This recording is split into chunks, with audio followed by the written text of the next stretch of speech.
Price God, ஹல்லேலூயா. கர்த்தருக்கு மகிமை உண்டாவதாக. இந்த மனமகிழ்ச்சியான இந்த பரிசுத்த நாளின் காலை வேளையில் உங்களோடு சேர்ந்து கர்த்தரை ஆராதிப்பதில் மிகுந்த சந்தோஷம். அருமையான பாஸ்டர் அம்மாவுக்காக நான் நன்றி செலுத்துகிறேன். என்னை அன்பாய் அழைத்து, நான் பல நேரங்களில் சொல்கிறது உண்டு, நிறைய உபாத்தியர்கள் இருக்கிறாங்க, ஆனால் தகப்பன்மார்கள் சிலரே. ஆமென். அந்த தகப்பன் இருதயத்தோடு இது வரைக்கும் நான் ரொம்ப சின்ன பையனாக இருந்தோம், என்னை அவ்வளவாய் நேசித்து தகப்பன் இருதயத்தோடு கனம் பண்ணுகிற நல்ல ஒரு ஊழியரை கர்த்தர் உங்களுக்கு தந்திருக்கிறபடியால் கர்த்தரை துதிக்கிறேன். நாளில் அருமையாய் ஆராதனை நடத்தின பாஸ்டர் ஜோஷுவா சைலஸ் பிரதருக்காக நல்லா ஆமென் கர்த்தரை துதிக்கிறேன். ரொம்ப நேர்த்தியாய் ஆமென் கர்த்தருடைய பிரசன்னத்தோடு இந்த ஆராதனையை கொண்டு சென்றாங்க. ஒரு தேவனுடைய வார்த்தைக்கு முன்பாக ஆராதனை ரொம்ப முக்கியம். ஒரு பாஸ்டர் இப்படி சொல்கிறாரு, ஆராதனை என்பது அனஸ்தீசியா மாதிரி, கர்த்தருடைய வார்த்தை என்பது ஆப்ரேஷன் மாதிரி. ஒரு ஆப்ரேஷன் பண்ணுறதுக்கு முன்னாடி அந்த அனஸ்தீசியா கொடுப்பாங்க, அது கொடுத்தா தான் அந்த ஆப்ரேஷன் ரொம்ப நேர்த்தியாய் நடத்த முடியும். அந்த மாதிரி ரொம்ப அழகாக கர்த்தரை ஆராதித்தா. நீங்கள் ரொம்ப அழகாக ஆராதிச்சிங்க, சின்ன பிள்ளைங்க எல்லாம், வாலிபர்கள் எல்லாருமே கர்த்தரை ரொம்ப அழகாக ஆராதிச்சிங்க. உங்களோடு இருப்பதில் எனக்கு ரொம்ப சந்தோஷம். ஆமென். அதுவும் ஒரே ஒரு பாடலை பாடி, கடந்த நாட்களில் என் வாழ்க்கையில் ஊழியம் செய்கிற ஒரு பாடல், ஜோசப் ஆல்ட்ரின் அண்ணா அவங்க எழுதின ஒரு புதிய பாடல், எதை நினைத்தும் கலங்காமல் எப்போதும் ஸ்தோத்தரிப்பேன், இதுவரை உதவின எபினேசர் நீரே, இனியும் உதவிடும் யெகோவா ஈரே. பாடலை மாத்திரம் பாடி,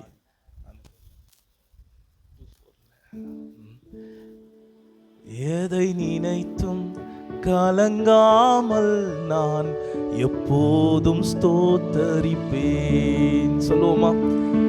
எதை நினைத்தும் கலங்காமல் நான் எப்போதும் ஸ்தோத்தரிப்பேன். சின்ன பிள்ளைங்க எல்லாம், இதுவரை உதவின எபினேசர் நீரே, இனியும் உதவிடும் யெகோவா ஈரே. இதுவரை உதவின எபினேசர் நீரே, இனியும் உதவிடும் யெகோவா ஈரே. நன்றி ராஜா, நன்றி ராஜா, நன்றி ராஜா, இயேசு ராஜா, நன்றி ராஜா. சொல்லுவோமா? நன்றி ராஜா, நன்றி ராஜா, இயேசு ராஜா, நீர் எல்லாமே பார்த்து கொள்வீர், நீர் எல்லாமே பார்த்து கொள்வீர். நீர் எல்லாமே பார்த்து கொள்வீர், நீர் எல்லாமே இந்த மாதத்துடைய கடைசி நாளில் நன்றி ராஜா, நன்றி ராஜா, நன்றி ராஜா, இயேசு ராஜா, நன்றி ராஜா, நன்றி ராஜா, நன்றி ராஜா, இயேசு ராஜா, நீர் எல்லாமே பார்த்து கொள்வீர், நீர் எல்லாமே பார்த்து கொள்வீர். நாளைய தினத்துக்கு எஜமான நீரே, நாளைய கவலையோ கலக்கமோ இல்லை, நாளைய தினத்திற்கு எஜமான நீரே, நாளைய கவலையோ கலக்கமோ இல்லை. குறைகள் தீக்கிடுவீர், நிறைவாயாக்கிடு திருப்தியாக்கிடுவீர், திருப்தியாக்கிடுவீர். துதித்து மகிழ செய்வீர், துதித்து மகிழ செய்வீர். குறைகள் நீக்கிடுவீர், குறைகள் நீக்கிடுவீர், நிறைவாய் ஆக்கிடுவீர், திருப்தியாக்கிடுவீர். உம்மை துதித்து மகிழ செய்வீர். சேர்ந்து சொல்லுவோமா? நன்றி, நன்றி ராஜா, நன்றி ராஜா, நன்றி ராஜா, இயேசு ராஜா, நன்றி ராஜா, நன்றி ராஜா, நன்றி ராஜா, இயேசு ராஜா, நீர் எல்லாமே பார்த்து கொள்வீர், நீர் எல்லாமே பார்த்து கொள்வீர். எதை நினைத்தும் நான் கலங்காமல் எப்போதும் ஸ்தோத்தரிப்பேன், உதை நினைத்தும் கலங்காமல் நான் எப்போதும் ஸ்தோத்தரிப்பேன். இதுவரை உதவின எபினேசர், இதுவரை உதவின எபினேசர் நீரே, இனியும் உதவிடும் யெகோவாயீரே. இதுவரை உதவின எபினேசர் நீரே, இனியும் உதவிடும். கடைசியாய் நன்றி, நன்றி ராஜா, நன்றி ராஜா, நன்றி ராஜா, இயேசு ராஜா, நன்றி ராஜா, நன்றி ராஜா, நன்றி ராஜா, இயேசு ராஜா. நீர் எல்லாமே பார்த்து கொள்வீர், நீர் எல்லாமே, ஆமென், நீர் எல்லாமே பார்த்து கொள்வீர், நீர் எல்லாமே பார்த்து கொள்வீர். அப்படியே கண்களை மூடி, ஆண்டவரே இந்த நாள்ல எங்களோடு பேசுங்கப்பா. எத்தனை பேர் கேட்குறீங்க என்னோடு பேசுங்கன்னு ஒரு வாஞ்சையோடு? அவர் நம்மோடு பேசுகிற தெய்வம், அவர் நம்மோடு பேசுகிற தெய்வம். தமது வார்த்தையின் மூலமாய் அவர் திருவுளம் பற்றுகிறவர். சகல பிரஸ்தாபத்தை பார்க்கிலும் அவருடைய வார்த்தையை மகிமைப்படுத்துகிற தெய்வம். ஆண்டவரே இந்த நாளில் அப்பா எங்களை கொண்டு வந்து ஆண்டவரே உம்முடைய ஆலயத்தில் நீர் ஆண்டவரே சேர்த்த கிருபைகளுக்காய் ஸ்தோத்திரம். இந்த நாளில் எங்களோடு பேசுவீராக. மனுஷன் அப்பத்தினால் மாத்திரம் அல்ல, தேவனுடைய வாயிலிருந்து புறப்படும் ஒவ்வொரு வார்த்தையினாலும் பிழைப்பான் என்று எழுதியிருக்கிற பிரகாரமா ஆண்டவரே உம்முடைய வசனம் எங்களை பிழைப்பூட்டட்டும் அப்பா. உம்முடைய வசனம் எங்களை உணர்த்தட்டும், உம்முடைய வசனம் எங்களை உயிர்ப்பிக்கட்டும், உம்முடைய வசனம் எங்களை பரிசுத்தமாக்கட்டும். ஆண்டவரே உம்முடைய வசனம் ஆண்டவரே அப்பா எங்கள் கால்களுக்கு தீபமோ எங்கள் பாதைக்கு வெளிச்சமுமா இருப்பதாகப்பா. இந்த வசனத்துக்கு எங்கள் இருதயத்தை திறப்பீராக, இந்த வசனத்துக்கு எங்கள் கண்களை திறப்பீராக. உம்முடைய வேதத்தின் அதிசயங்களை காணும்படி எங்கள் கண்களையும் இருதயத்தையும் செவிகளையும் திறந்தருளும் அப்பா. ஆண்டவரே நான் சிறுகவும் நீங்க பெருகவும் கிருபை தாங்கப்பா. இயேசுவின் நாமத்தில் வேண்டுகிறோம் நல்ல பிதாவே, ஆமென், ஆமென். என்னோடு கூட திருப்பிக் கொள்ளுங்கள். அப்போஸ்தலனாகிய பேதுரு எழுதின முதலாவது நிருபம் 1 பேதுரு 1வது அதிகாரம் 14வது வசனம், 15வது வசனம், 16வது வசனம். 3 வசனத்தை நாம் எல்லாரும் சேர்ந்து வாசிக்க போகிறோம். 1 பேதுரு 1வது அதிகாரம் 14, 15, 16 வாசிக்கலாமா? புதிய ஏற்பாட்டில் 317வது பக்கம், புதிய ஏற்பாட்டில் 317வது பக்கம், 1 பேதுரு 1:14 16 முடிய சேர்ந்து வாசிப்போம். நீங்கள் முன்னே உங்கள் அறியாமையினாலே கொண்டிருந்த இச்சைகளின்படி இனி நடவாமல் கீழ்ப்படுகிற பிள்ளைகளாய் இருந்து உங்களை அழைத்தவர் பரிசுத்தராய் இருக்கிறது போல நீங்களும் உங்கள் எல்லாவற்றிலும் பரிசுத்தராயிருங்கள். நான் பரிசுத்தர், ஆகையால் நீங்களும் பரிசுத்தராய் இருங்கள் என்று எழுதியிருக்கிறதே. ஹல்லேலூயா. கர்த்தருக்கு மகிமை உண்டாவதாக. இந்த நாளின் வார்த்தையை தியானிப்பதற்கு முன்பாக ஆமென், நான் எந்த ஆலயத்துக்கு போனாலும் முதல் முறையாக போகும்போது என்னுடைய சாட்சியை நான் ஆமென் சொல்லி அதை ஆரம்பிப்பது வழக்கம். ஆமென், அதே வழக்கத்தோடு நான் ஆரம்பிக்க விரும்புகிறேன். என்னுடைய பெயர் ஆல்வின் கிங்ஸ்டன். செங்கல்பட்டு பக்கத்தில் படாலம் சொல்லி இருக்கிற ஒரு கிராமத்தில் கர்த்தருடைய ஊழியத்தை செய்து கொண்டு வருகிறேன். எங்கள் அப்பா ஒரு பாஸ்டராக இருந்தாங்க, எங்கள் அம்மா ஒரு ஸ்கூல் டீச்சர். ஸோ ஒரு பாஸ்டர் குடும்பத்தில் பிறந்ததுனால சின்ன வயசுலேருந்தே நீ ஊழியம் தான் செய்யணும், கர்த்தருடைய ஊழியத்துக்காக உன்னை அர்ப்பணிக்கிறேன் அப்படின்னு சொல்லி அவங்க பொருத்தனை செய்ததுனால நீ ஊழியம் செய்யணும் அப்படின்னு சொல்லி வளர்த்தாங்க. நம்ம ஊழியம் தானே செய்ய போகிறோம், அது ஒரு 35-40 வயசுக்கு அப்புறம் செஞ்சுக்கலாம் அப்படின்னு சொல்லி நான் ஜாலியாக வாழ்ந்துட்டு வந்தேன். அப்போது ஒரு முறை நான் 10th ஸ்டாண்டர்ட் படிக்கும்போது என்னுடைய 15வது வயதில் எங்கள் சர்ச் ஒரு சின்ன ஆலயமாக இருந்த சபையை ஆமென் கர்த்தர் பெரிய ஆலயமாய் கட்ட கிருபை செய்தார். அப்பொழுது அதனுடைய டெடிகேஷன் சர்வீஸ்க்கு எங்கள் தலைமை போதகர் வந்தார். ஆமென், எங்கள் தலைமை போதகர் வரும்போது அவர் எப்பொழுதெல்லாம் தன்னுடைய பிரசங்கத்தை ஆரம்பிக்கிறாரோ அப்பொழுதெல்லாம் ஒரு மிஷனரி ஸ்டோரியை சொல்லி தான் அந்த பிரசங்கத்தை ஆரம்பிப்பார். அன்றைக்கு ஒரு மிஷனரியை பற்றி சொல்லுகிறார். அந்த தேவ மனிதனுடைய பெயர் D.L. மூடி. சொல்லுங்க பார்க்கலாம். ஆமா, டிஎல் மூடி அமெரிக்கா தேசத்துல அவங்க சர்ச்சுக்கு வந்த ஒரு பிரசங்கியார். இந்த மாதிரி ஒரு ஸ்பெஷல் கூட்டம் நடக்கும்போது அவங்க பிரசங்கியார ரயில்வே ஸ்டேஷன்ல போய் ட்ரெயின் ஏத்துறதுக்காக அந்த லக்கேஜ் தலை மேல வச்சுட்டு அப்படியே அந்த ரயில்வே ஸ்டேஷன் பிளாட்ஃபார்ம்ல நடந்து போயிட்டு இருக்கும்போது அந்த பிரசங்கியாரை பார்த்து கேட்டாராம், தேவன் ஒரு மனுஷனை பயன்படுத்தணும்னா என்ன செய்யணும்னு. அந்த பிரசங்கியார் சொன்னாராம், எந்த ஒரு மனுஷன் தன்னை தேவனுக்கென்று முழுமையாக அர்ப்பணிக்கிறானோ அந்த மனுஷனை எடுத்து தேவன் வல்லமையான எழுப்புதலான காரியங்களை செய்வார் என்று சொன்னாராம். இந்த வார்த்தை டிஎல் மூடி என்ற வாலிபனுக்கு ஒரு பெரிய பரவசத்தை கொடுத்தது. அந்த வாலிபன் சொன்னாராம், பாஸ்டர் ப்ளீஸ் இன்னும் ஒரு முறை அந்த வார்த்தையை சொல்லுங்களேன்னு. அந்த பிரசங்கியார் திரும்ப சொன்னாராம், எந்த ஒரு மனுஷன் தன்னை தேவனுக்கென்று முழுமையாக அர்ப்பணிக்கிறானோ அந்த மனுஷனை எடுத்து தேவன் வல்லமையான எழுப்புதலான காரியங்களை செய்வார். ஓ, டிஎல் மூடிக்கு இன்னும் அந்த பரவசம் தாங்க முடியல. திரும்ப சொன்னாராம், பாஸ்டர் ப்ளீஸ் ப்ளீஸ் ப்ளீஸ் இன்னும் ஒரு முறை சொல்லுங்க. அந்த பிரசங்கியர் பால் மாறாம திரும்பவும் சொன்னாராம், எந்த ஒரு மனுஷன் தன்னை தேவனுக்கென்று முழுமையாக அர்ப்பணிக்கிறானோ அந்த மனுஷனை எடுத்து தேவன் வல்லமையான எழுப்புதலான காரியங்களை செய்வார். அதே ரயில்வே ஸ்டேஷன் பிளாட்ஃபார்ம்ல லக்கேஜ் எடுத்து கீழே வைத்து முழங்கால் படியிட்டு, ஆண்டவரே என்னை நான் அர்ப்பணிக்கிறேன், என்னை பயன்படுத்துங்க என்று சொன்னாராம். டிஎல் மூடியை குறித்து சரித்திரம் சொல்லுகிறது. டிஎல் மூடி ஒரு கரத்தில் அமெரிக்கா தேசத்தையும் இன்னொரு கரத்தில் இங்கிலாந்து தேசத்தையும் அசைத்தார் என்று சொல்லி அவர் தன்னுடைய பிரசங்கத்தை ஆரம்பித்தார். அதுக்கப்புறம் அவர் என்ன பிரசங்கம் பண்ணார்னு எனக்கு தெரியல. ஆனா இந்த ஒரு வார்த்தை மாத்திரம் என் இருதயத்தில் ஓடிக்கொண்டே இருந்தது. அந்த ஆராதனை முடிந்த பின்பு எல்லாரும் அன்னைக்கு ஸ்பெஷல் டேவா இருக்கிறதுனால அந்த சாப்பாடெல்லாம் ஒழுங்குபடுத்தி இருந்தாங்க. அதுக்கு ரெடி பண்ணிட்டு இருக்கும்போது நான் வேகமா என் சைக்கிள் எடுத்துட்டு வீட்டுக்கு போனேன்.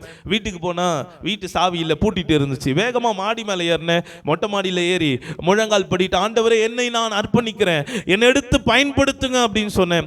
உணர்ச்சி வசப்பட்டு சொன்னாலும் தெரியாது, ஆனா உண்மையா சொன்னேன். அந்த நேரத்தில் கர்த்தருடைய வார்த்தை எவ்வளவு கவனிக்கிறோமோ அவ்வளவு ஆசீர்வாதம். ஆமென்.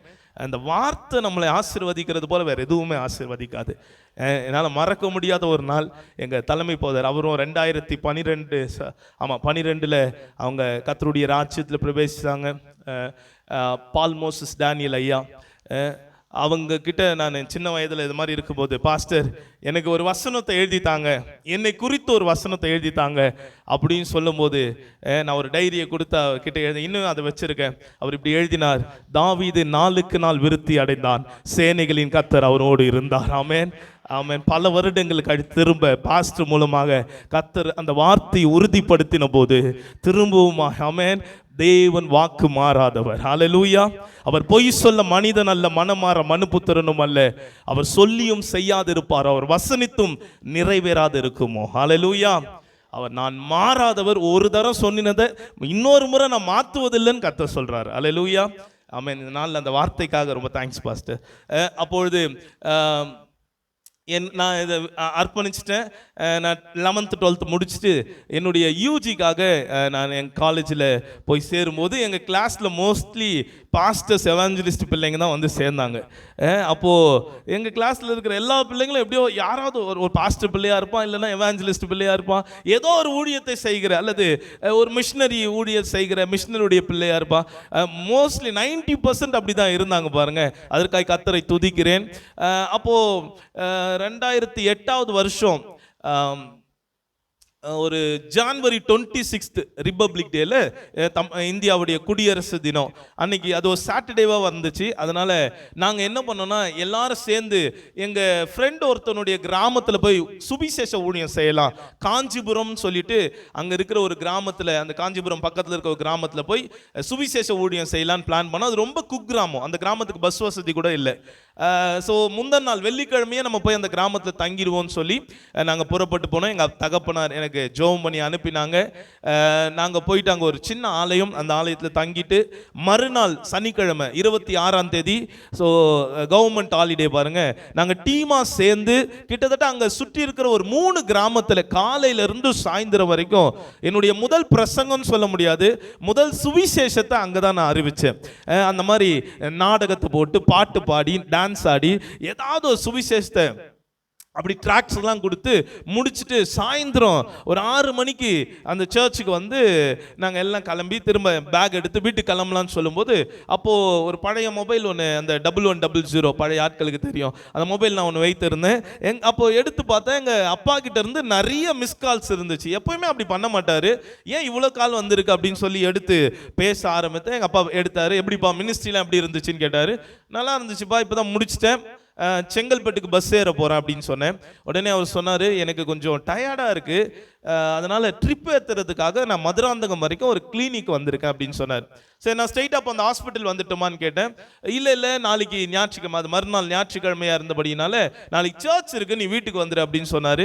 நானும் பஸ்ஸில் ஏறி செங்கல்பட்டுக்கு ஒரு டிக்கெட் வாங்கினேன்.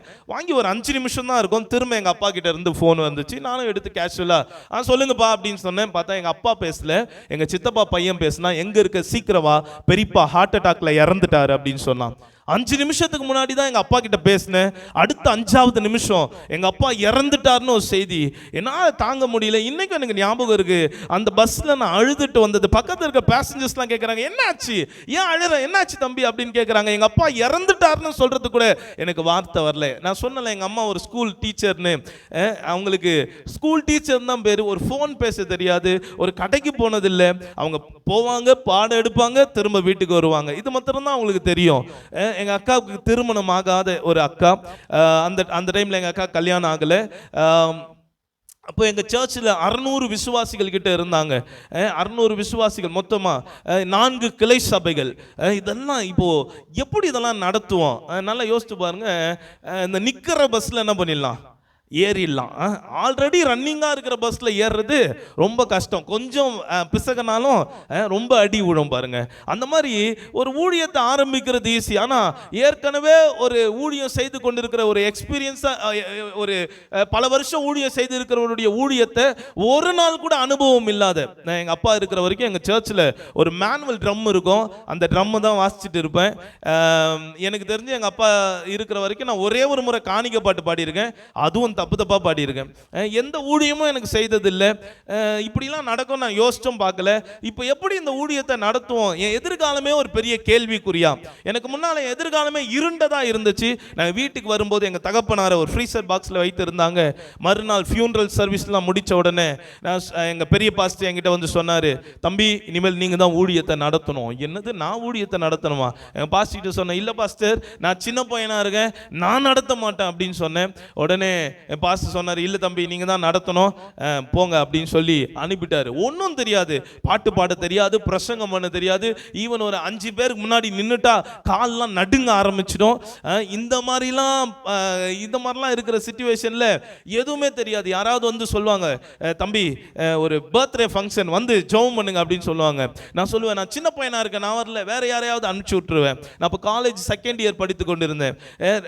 திரும்ப அடுத்ததாக ஏதாவது ஒரு கல்யாண நாள் எனக்கு வந்து ஜெபம் பண்ணுங்க அப்படின்னு சொல்லுவாங்க. இல்லை நான் சின்ன பையனாக இருக்கேன், நான் வரல அப்படின்னு சொல்லி வேற யாராவது ஒரு பாஸ்டர் அனுப்பி விட்டுருவேன். இப்படியே பண்ணிட்டு இருந்த பாருங்க. ஒரு நாள் எனக்குள்ள ஒரு பல கேள்வி வந்துச்சு. போய் என் ரூம்ல உட்காந்து, ஆண்டவரே என் வாழ்க்கையை நீங்க நாசம் பண்ணிட்டீங்களே, எங்க அப்பா இருந்து என்னை வளர்த்து விட வேண்டியது தானே, அவர் ஒண்ணுமே செய்யாம போயிட்டாரு, இப்போ நான் இந்த சர்ச்சை எப்படி நடத்துவேன், நான் எதுவுமே தெரியாது, நான் சின்ன பையனா இருக்கேன், எனக்கு ஒண்ணுமே பேச தெரியாது அப்படின்னு ஆண்டவரை பார்த்து சரமரியா கேள்வி கேட்டுட்டே இருக்கேன்.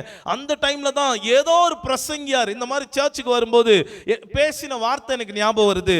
ஆண்டவர் 99% இந்த வார்த்தையிலிருந்து, இந்த பைபிள்ல இருந்து தான் பேசுவார் அப்படின்னு சொல்லும்போது என் வேதாகமத்தை தேடுறேன். செல்ஃப்ல போய் என் வேதாகமத்தை எடுத்து, ஆண்டவரே என்னை குறித்து நீர் பேசுங்கப்பா, நீர் பேசுகிற தெய்வம் சொல்றாங்களே, இந்த பைபிள்ல இருந்து என் கூட பேசுங்க.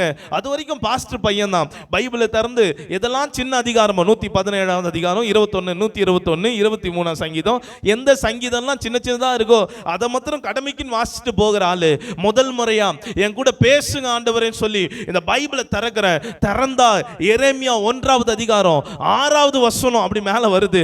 என்னன்னு பார்த்தா, நான் சிறு பிள்ளை என்று நீ சொல்லாதே, ஆமென், இதோ என் வார்த்தை உன் வாயில விழிப்பேன், நீ அவர்களுக்கு பயப்பட வேண்டாம், உன்னை காக்கும்படிக்கு நான் உன் கூட இருக்கிறேன், பார் பிடுங்கவும் இடிக்கவும் கட்டவும் நாட்டவும் உன்னை இன்று தினம் ராஜ்யத்துக்கு தீர்க்கதரிசியா ஏற்படுத்தினேன் என்று சொன்ன அந்த வார்த்தை வந்தபோது எனக்கு அப்படியே தூக்கி வாரி போட்டுச்சு. நான் அது வரைக்கும் சொன்னதெல்லாம் நான் சின்ன பையனா இருக்கேன், நான் சின்ன பையனா இருக்கேன். பைபிளை திறந்து அப்படி பார்க்கிறேன். அவர் ஆண்டவர் பேசுறார், நான் சிறு பிள்ளை என்று சொல்லாதேன்னு. இப்போ வந்துச்சு பாருங்க எனக்கு ஒரு சந்தோஷம். அத்தனை கவலையோ அத்தனை கலக்கங்களும் என் எதிர்காலத்தை குறித்த எல்லா பயங்களும் என்னை விட்டு விலகி போச்சு. ஏன்னா கர்த்தர் என்னோடு கூட பேசிட்டார். அல்லேலூயா, ஆமென். ஆண்டவருடைய சத்தத்தை நீங்க கேட்டுட்டீங்கன்னா, கர்த்தர் உங்களோடு பேசுகிற அந்த சத்தத்தை கேட்டுட்டீங்கன்னா உங்க வாழ்க்கையில ஆமென் எல்லா சூழ்நிலைகளும் மாறும். ஆமென். வேதம் சொல்லுகிறது, ஒழுங்கின்மையும் வெறுமையுமாய் ஆழத்துல இருள் இருந்த அந்த பூமியில தான் கர்த்தர் தம்முடைய வார்த்தை என்ன பண்ணாரா, பேசினார். ஆமென்.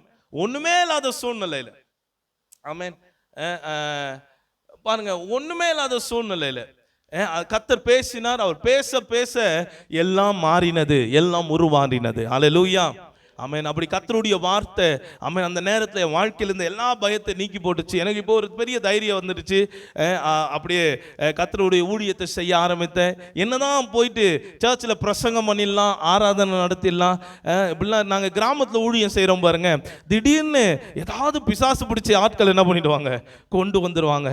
அந்த மாதிரிலாம் கொண்டு வந்தால் நமக்கு கொஞ்சம் பயம் வந்துடும் பாருங்க. யாராவது வயிற்று வலி தலைவலி அப்படின்னு வந்தால் என்ன பண்ணலாம், ஆண்டவரே இதோ இந்த வயிற்று வலியை நீக்கி போடுங்கப்பா, வாதி கூடாரத்தை அணுகாதுன்னு சொல்லியிருக்கிறீங்களே, ஆண்டவரே வியாதி உன்னை விட்டு விலக்குவேன்னு சொல்லியிருக்கீங்களே, 2-3 வசனத்தை சொல்லி ஜெபம் பண்ணி அனுப்பிடலாம். யாராவது கொஞ்சம் அப்படியே பிசாசு பிடிச்சி ஆடிட்டு வந்தாங்கன்னா, ஜரிகண்டி அந்த பக்கமாக போங்க, அந்த பாசிக்கிட்ட போய் ஜெபம் பண்ணீங்க அப்படின்னு சொல்லி அனுப்பி விட்டுருவேன். ஒரு நாள் நாங்கள் எல்லாம் டீமாக சேர்ந்து ஒரு கிராம ஊழியத்துக்கு இந்த மாதிரி போகிறோம். அந்த நாள் அங்கே சுவிசேஷத்தை அறிவிச்சுட்டு யாருக்காவது ஜெபிக்கணும்னா வாங்க அப்படின்னு சொன்னோடனே ஒரு அம்மாவை கூப்பிட்டு வந்தாங்க. அவங்க இவங்களுக்கு ரொம்ப நாளாக வயிற்று வலி இருக்குது, ஜெபம் பண்ணுங்க அப்படின்னு சொன்னாங்க. பாவி பசங்க அப்போ கூட பேய் பூச்சிருக்குன்னு சொல்லவே இல்லை.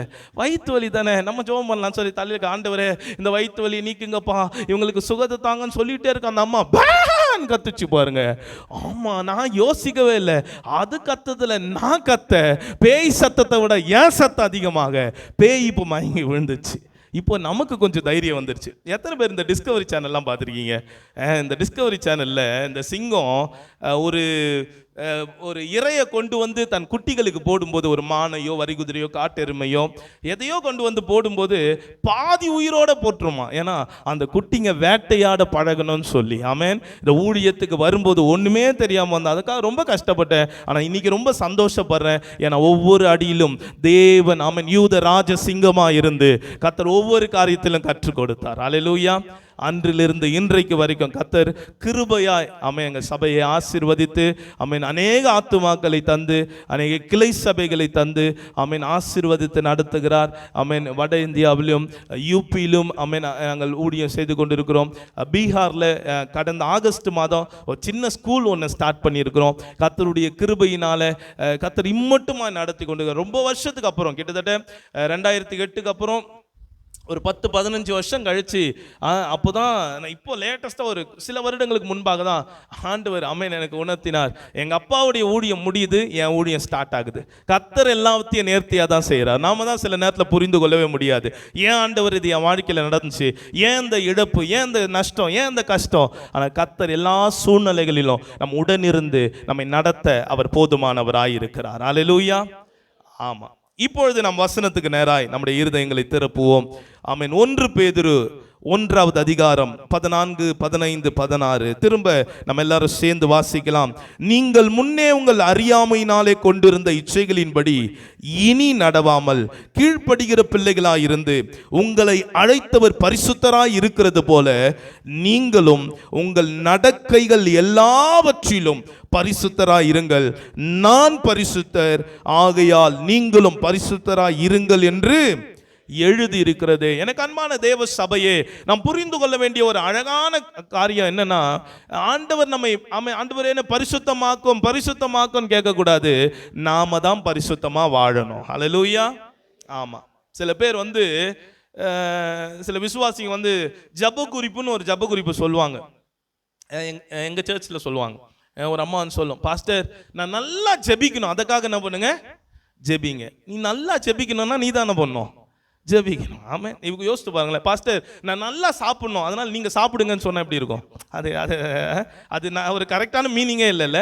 அந்த மாதிரி தான் நிறைய பேர் கேட்குறது, நான் நல்லா ஜெபிக்கணும் எனக்காக ஜெபிங்க. இல்லை, நீங்கள் ஜெபிக்கணும். நீங்கள் ஜெபிக்க ஆரம்பித்தாதான், நீச்சல் கற்றுக்கணுன்னா தரையிலேருந்தே என்ன பண்ண முடியாது, ஆமா, கையை ஆட்டிலாம் கத்துக்க முடியாது. தண்ணியில விழுந்து தான் ஆகணும், சில தண்ணியை குடிச்சு தான் ஆகணும், மூச்சு திணறி தான் ஆகும். அதுக்கப்புறம் தான் என்ன பண்ண முடியும், கத்துக்க முடியும்.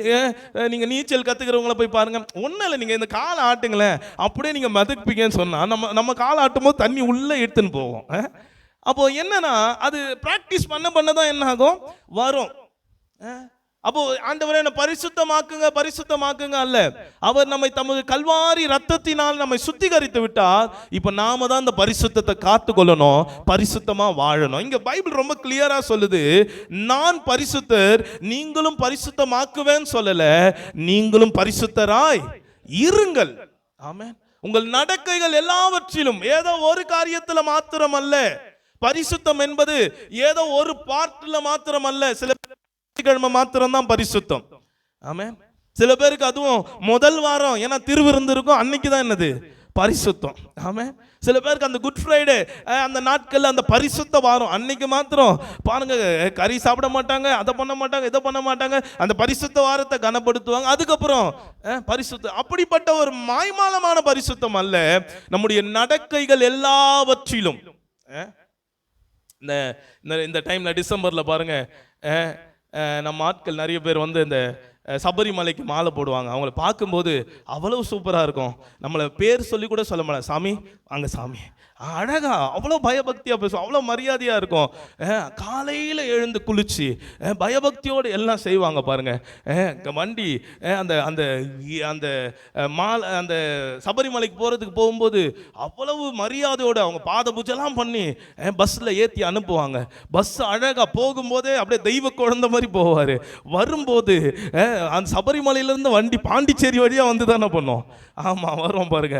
இறங்கும் போது பார்த்தா அப்படியே குழ குழன்னு வந்து என்ன பண்ணுவாங்க, இறங்குவாங்க. அந்த அத்தனை நாள் இருந்த பரிசுத்தத்துக்கு, அத்தனை நாள் இருந்த அந்த காரியத்துக்கு அது அல்ல பரிசுத்தம். ஆமென். நம்முடைய வாழ்க்கையில நம்முடைய நடக்கைகள் எல்லாவற்றிலும் நாம் பரிசுத்தமாக இருக்க வேண்டும் என்று கர்த்தர் விரும்புகிறார். ஏன் கர்த்தர் பரிசுத்தத்தை எதிர்பார்க்கிறார்? ஏன் கர்த்தர் பரிசுத்தத்தை குறித்து இன்றைக்கு நம்மோடு கூட பேசி கொண்டிருக்கிறார்? நல்லா கவனிங்க. ஆமென். நம்முடைய வாழ்க்கையில கர்த்தர் எங்கெல்லாம் பரிசுத்தத்தை குறித்து நமக்கு உணர்த்துகிறாரோ, அப்பொழுது ஒரு தனிநபருடைய வாழ்க்கையா இருக்கட்டும், அல்லது ஒரு ஒரு ஒரு சபையா இருக்கட்டும், கர்த்தர் பரிசுத்தத்தை பத்தி உணர்த்துகிறார் என்று சொன்னால் நீங்கள் புரிந்து கொள்ள வேண்டிய ஒரு அழகான காரியம் என்னன்னா, கர்த்தர் என்னை அடுத்த படிநிலைக்கு நேராய் நடத்த விரும்புகிறார். அல்லேலூயா. எந்த மனுஷனை, எந்த சபையை கர்த்தர் ஃபார்வர்ட் பண்ண அல்லது முன்னோக்கி நகர்த்த, இருக்கிற நிலைமையிலிருந்து அடுத்த நிலைமைக்குள்ளாக நடத்த விரும்புகிறாரோ, அவர்களிடத்துல கர்த்தர் எதிர்பார்க்கிற ஒன்று பரிசுத்தம். அல்லேலூயா. என்னோடு கூட திருப்பிக் கொள்ளுங்கள். யோசுவாவின் புஸ்தகம் உபாகமத்தின் புஸ்தகம் 1வது அதிகாரம், ஆமென், 6வது வசனம், 7வது வசனம், 8வது வசனம். ஆமென். 6வது வசனம், ஆமென், 7வது வசனம், 8வது வசனம். உபாகமம் 1, 6, 7, 8. ஓரேபிலே நம்முடைய தேவனாகிய கர்த்தர் நம்மோடு சொன்னது என்னவென்றால், நீங்கள் இந்த மலை அருகே தங்கியிருந்தது போதும். நீங்கள் திரும்ப பிரயாணம் புறப்பட்டு எமோரியரின் மலை நாட்டுக்கும் அதற்கு அடுத்த எல்லா சமனான வெளிகளிலும் குன்றுகளிலும் பள்ளத்தாக்குகளிலும் தென் திசையிலும் கடல் சகல கானானியரின் தேசத்துக்கும் லீபனோனுக்கும் ஐப்பிரத்து நதிக்கும் பெரிய நதி வரைக்கும் போங்கள். இதோ இந்த தேசத்தை உங்களுக்கு முன்பாக வைத்தேன். நீங்கள் போய் கர்த்தர் உங்கள் பிதாக்களாகிய ஆபிரகாமுக்கும் ஈசாக்குக்கும் யாக்கோபுக்கும் அவர்களுக்கு பின்வரும் அவர்கள் சந்ததிக்கும் ஆணையிட்டு கொடுத்த அந்த தேசத்தை சுதந்தரித்துக் கொள்ளுங்கள் என்றார். அல்லேலூயா. இந்த 3 வசனத்திலும் 3 காரியத்தை பார்க்க முடியும். 6வது வசனத்துல பாருங்க, கடைசி லைன், நீங்கள் இந்த மலை அருகே தங்கி இருந்தது போதும். இவ்வளவு நாள் நீங்க தங்கி இருந்தீங்களே, இந்த மலையிலே தங்கி இருந்தீங்களே, இந்த நிலைமை போதும். இப்போ சொல்றாரு 7வது வசனத்துல, நீங்கள் திரும்ப பிரயாணம் புறப்பட்டு, நீங்க திரும்ப பிரயாணம் புறப்பட்டு எங்க போகணும்? ஒரு பூமியில் இருக்கிற எல்லா நிலப்பரப்புகளையும் சொல்லுகிறார். நீங்க அந்த 7வது வசனத்துல பாத்தீங்கன்னா, மலைநாடு, சமனான வெளி, பள்ளத்தாக்கு, கடலோரம், நதி, பெரிய நதி. அதாவது இதுக்கு அப்புறம் நிலப்பரப்பே பூமியில என்ன இல்ல, எல்லாத்தையும் சொல்லிட்டு இது எல்லாத்துக்கும் போயிட்டு நான் உங்களுக்கு வாக்குத்தத்தம் பண்ணின அந்த வாக்குத்தத்தத்தை சுதந்தரித்துக் கொள்ளுங்கள். எப்பொழுதெல்லாம் கர்த்தர் அடுத்த நிலைமைக்குள்ளாக, மோசே மரித்து யோசுவா ஜனங்களும் 40 நாள் துக்கம் கொண்டாடி இருந்த போது கர்த்தர் ஜனங்களை பார்த்து சொல்றார், இன்றைக்கு உங்களை பரிசுத்தம் பண்ணிக்கொள்ளுங்கள், நாளைக்கு கர்த்தர் உங்க நடுவிலே பெரிய காரியங்களை செய்வார், அற்புதங்களை செய்வார். ஆமென். இதுவரைக்கும் நீங்க தங்கி இருந்தது போதும், நீ யோர்தான் நதியை கடக்க போகிற, நீ வாக்குத்தத்தம் பண்ணப்பட்ட அந்த கில்காலுக்குள்ள காலை வைக்க போகிற, அதற்கு முன்பாக உன்னை பரிசுத்தம் பண்ணிக்கொள். ஹல்லேலூயா. எப்பொழுதெல்லாம் கர்த்தர் நம்மை அடுத்த நிலைமைக்குள்ளாக நகர்த்துகிறாரோ, சில நேரங்கள் நம்முடைய கிறிஸ்தவ வாழ்க்கையை நீங்க இப்ப யோசிச்சு பாருங்க. ரட்சிக்கப்பட்ட நாள்ல இருந்த அந்த விசுவாசமோ, அந்த அன்பும், தேவன் மேல இருந்த அந்த வைராக்கியமோ நல்ல அழகா விறுவிறு நடந்து வந்தோம். ஆனால் ஏதோ ஒரு இடத்துல வந்து அமர்ந்து விட்டோம். ஒரு மலை அருகே இருந்த உடனே ஆமென், அந்த மலை கீழவே தங்கி விட்டோம். பாருங்க, அந்த மலையின் இடத்திலேயே நம்ம தங்கி விட்டோம். ஆமென். சில நேரங்களில் யோர்தானுக்கு இக்கரையிலே நம்ம இருந்து விட்டோம். ஆண்டவர் சொல்றார், இல்ல, அடுத்த நிலைக்குள்ள நீ போக வேண்டுமானால் பரிசுத்தம் ரொம்ப அவசியம். எனக்கு அன்பான தேவ சபையே, இன்னைக்கு கர்த்தர் 8 நாட்கள் இந்த வாரத்தை பரிசுத்த வாரம் என்று அனுசரித்து கர்த்தர் சபையில இந்த பரிசுத்தத்தை குறித்த காரியங்கள் இந்த மாதம் முழுவதும் பேச போகிறார். ஆனால் நீங்கள் புரிந்து கொள்ளுங்கள், கர்த்தர் என்னை தட்டி எழுப்பி அடுத்த நிலைமைக்கு நகர்த்த விரும்புகிறார். இந்த இடத்துல இருந்தது போதும். ஹல்லேலூயா. இந்த இடத்துல இருந்தது போதும். நாம் போக வேண்டிய தூரம் வெகு தூரம். ஆமென். சில நேரத்தில் சோர்ந்து போய் எலியாவை போல சூறை செடியின் கீழே படுத்துக்கொண்டு போதும் கர்த்தாவேன்னு சொல்லி நாம சொல்றோம். ஆண்டவர் திரும்ப நம்மளை பார்த்து சொல்றாரு, போதும், நீ இப்படி புலம்பினது போதும். இந்த எலியாவின் காரியத்தை ரொம்ப ஆச்சரியமா அந்த எசபேல் சொல்றாங்க, நாளைக்கு இந்நேரம் உன் ஜீவன் உன்கிட்ட என்ன பண்ணாது இருக்காது, உன் தலையை உன்னை விட்டு வாங்குவேன்னு சொன்ன உடனே மனுஷன் சோர்ந்து போய் படுத்துடுவார். வேதம் சொல்லுது, ஒரு நாள் பிரயாணமாய் போயிட்டு ஒரு சூறை செடியின் கீழே படுத்துட்டு சொல்றாரு, என்னப்பா தட்டி எழுப்பி என்ன பிரச்சனை அப்படின்னு கேட்டா, இல்ல நான் போதும், நான் சாக போறேன், என் ஜீவனை நீங்க என்ன பண்ணிடுங்க, என் பிதாக்களை பார்க்கல நல்லவன் அல்ல. அப்போ எடுத்து கொடுத்தா எடுத்து என்ன பண்றாப்புல, அப்பத்தை சாவு போற ஆள் என்னது நம்மள மாதிரி எலியா. அதனால்தான் யாக்கோபு நம்மை போல எலியா, செத்தா கூட சாப்பிட்டு என்ன பண்ணுவான், சாவுற ஆளு சாப்பிடாம சாக வேண்டியது தானே. சாப்பிட்டு 40 நாள் நடந்து ஓரேபு கிட்ட போறாரு. ஆண்டவர் இப்போ வந்து கேட்கிறாரு, உனக்கு என்னதான் பிரச்சனை அப்படின்னு. ஆமா, நான் மாத்திரம் தான் உத்தமமா இருந்தா இந்த மாதிரி ஒரு நாள்ல அவ செத்துருவேன்னு சொல்லிட்டா, உன்னை சாவச்சிருவேன்னு சொல்லிட்டா. இப்ப எத்தனை நாள் ஆகுது, 41 நாள் ஆகுது. ஆல்ரெடி அந்த மனுஷன் ஒரு நாள் பிரயாணமா வந்துதான் என்ன பண்ணிருக்கா, சூறை செடிக்கிட்ட பத்திருக்காரு, அப்பவே சாகல. அவ உன்னை சாகடிப்பன்னு சொன்னாரா? சரி, ஆண்டவர் சொல்றாரு, நீ சாவையே காணாம நான் உன்னை எடுத்துக்கொள்றேன், மரணத்தையே காணாதபடி. எது உங்க வாழ்க்கையில் நீங்க பிரச்சனையா நினைக்கிறீங்களோ அது உங்க வாழ்க்கை இல்லாதபடிக்கு உங்களை அடுத்த நிலைக்குள்ளாக. எலியாவை பார்த்து ஆண்டவர் சொல்றாரு, நீ செய்ய வேண்டிய காரியம் நிறைய இருக்குப்பா. நீ ஆசைகளை அபிஷேகம் பண்ணும், எகுவை அபிஷேகம் பண்ணும், உன் ஸ்தானத்துல எலிசாவை அபிஷேகம் பண்ணும், தீர்க்கதரிசிகளையும் ராஜாக்களையும் அபிஷேகம் பண்ண வேண்டிய நீ இன்னமும் சூறை செடியின் கீழே படுத்து கொண்டிருப்பது என்ன? கர்த்தர் எப்பொழுதெல்லாம் நம்மை அடுத்த படிநிலைக்கு நேராய் நடத்துகிறாரோ அங்கே கர்த்தர் குறிப்பிடுகிற ஒரு முக்கியமான காரியம், எதிர்பார்க்கிற ஒரு முக்கியமான காரியம் பரிசுத்தம். ஹல்லேலூயா. நீங்க உங்களை பரிசுத்தம் பண்ணிக்கொள்ள ஒப்பு கொடுப்பீர்களானால், ஆமென், நீங்கள் பரிசுத்தம் பண்ணிக்கொள்ள ஆயத்தமாய் இருப்பீர்களானால், அர்ப்பணிப்பீர்களானால், ஆமென், நான் சொல்லுகிறேன், கர்த்தர் உங்களை அடுத்த படிநிலைக்கு நேராய் நடத்த விரும்புகிறார். ஹல்லேலூயா. ஆமா, சில நேரங்களில் இந்த கிறிஸ்தவ வாழ்க்கை அப்படியே ஒரே நேர்கோட்டிலேயே போயிட்டு இருக்கும் பாரு. பல வருஷமா சபைக்கு வருவோம், ஞாயிற்றுக்கிழமை வருவோம், ஒரு பிரசங்கத்தை கேட்போம், ஞாயிற்றுக்கிழமை முடிந்த உடனே நம்ம வேலையை பார்க்க போயிடுவோம், அடுத்த ஞாயிற்றுக்கிழமை இப்படியே போயிட்டு இருக்கிறோம் பாருங்க. ஆனா ஒரு இடத்துல கர்த்தர் நிறுத்தி சொல்றாரு, இந்த மலை அருகே நீ தங்கி இருந்தது போதும். இன்னைக்கு நீங்க ஒரு கிறிஸ்தவ வாழ்க்கையை வாழ்ந்து கொண்டு இருக்கிறோமே, இந்த நிலைமை போதும், நீங்க திரும்ப பிரயாணப்பட வேண்டும் என்று கர்த்தர் விரும்புகிறார். அதனாலதான் ஒரு பரிசுத்தத்தை கர்த்தர் நம்ம இடத்துல எதிர்பார்க்கிறார். ஹல்லேலூயா. எகிப்துல இருந்து புறப்பட்டது பெரிய விஷயம் இல்லைங்க, யோர்தான் நதி இக்கரையில வந்தது பெரிய விஷயம் அல்ல. கர்த்தர் வாக்குத்தத்தம் பண்ணின அந்த கானான் தேசத்துக்குள்ள நம்ம போக வேண்டுமானால் இன்றைக்கு நாம் பரிசுத்தம் பண்ணிக்கொள்ள வேண்டியது அவசியமா இருக்கிறது. இன்னொரு வசனத்தையும் நான் காண்பிக்க விரும்புகிறேன். ஆதியாகமத்தின் புஸ்தகம் 35வது அதிகாரம் 1வது வசனத்தை நாம் வாசிக்கலாம். ஆதியாகமம் 35:1. தேவன் யாக்கோபை நோக்கி, 45வது பக்கம் பழைய ஏற்பாட்டில், தேவன் யாக்கோபை நோக்கி, நீ எழுந்து பெத்தேலுக்கு போய் அங்கே குடியிருந்து நீ உன் சகோதரனாகிய ஏசாவின் முகத்துக்கு விலகி ஓடுகிற போது உனக்கு தரிசனமான தேவனுக்கு அங்கே ஒரு பலிபீடத்தை உண்டாக்கு என்றார். அல்லேலூயா. இந்த சம்பவம் நமக்கு ரொம்ப பரிச்சயமான சம்பவம் தான்.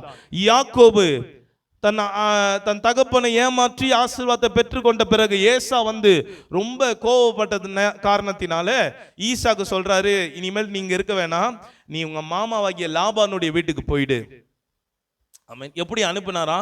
வெறும் கோலும் கையுமாக அனுப்பினானா. வெறும் கோலும் கையுமாக. நல்லா கவனிங்க. ஆமென். ஈசாக்க பஞ்ச காலத்துல விதை விதைச்சு 100 மடங்கு கர்த்தர் ஆசீர்வதித்து பெரிய சீமானானான் என்று வேதம் சொல்லுகிறது. அவ்வளோ பெரிய ஐஸ்வர்யவான். எப்படி யாக்கோபு அனுப்பிச்சிருக்கணும்? ஒரு அப்பா கொஞ்சம் வேலைக்காரர் இட்டுட்டு போ, இருக்கிறதுல ஒரு 10 ஒட்டகத்தை என்ன பண்ணு இட்டுட்டு போ. அவங்க அப்பா ஆபிரகாம் பெரிய செல்வ சீமான், பூமி தாங்க கூடாததா இருந்தது. ஈசாக்கு அதை விட கர்த்தர் ஆசீர்வதித்தார், ரெகோபோத்தை கட்டளையிட்டார். இப்போ யாக்கோபு அனுப்பும் போது ஒரு தகப்பன் பாருங்க, வெறும் கோலும் கையுமாய். ஆகார வெளியே அனுப்பும் போது கூட அப்பமும் துருத்தியும் கொடுத்து அனுப்புனாப்புல ஆபிரகாம்.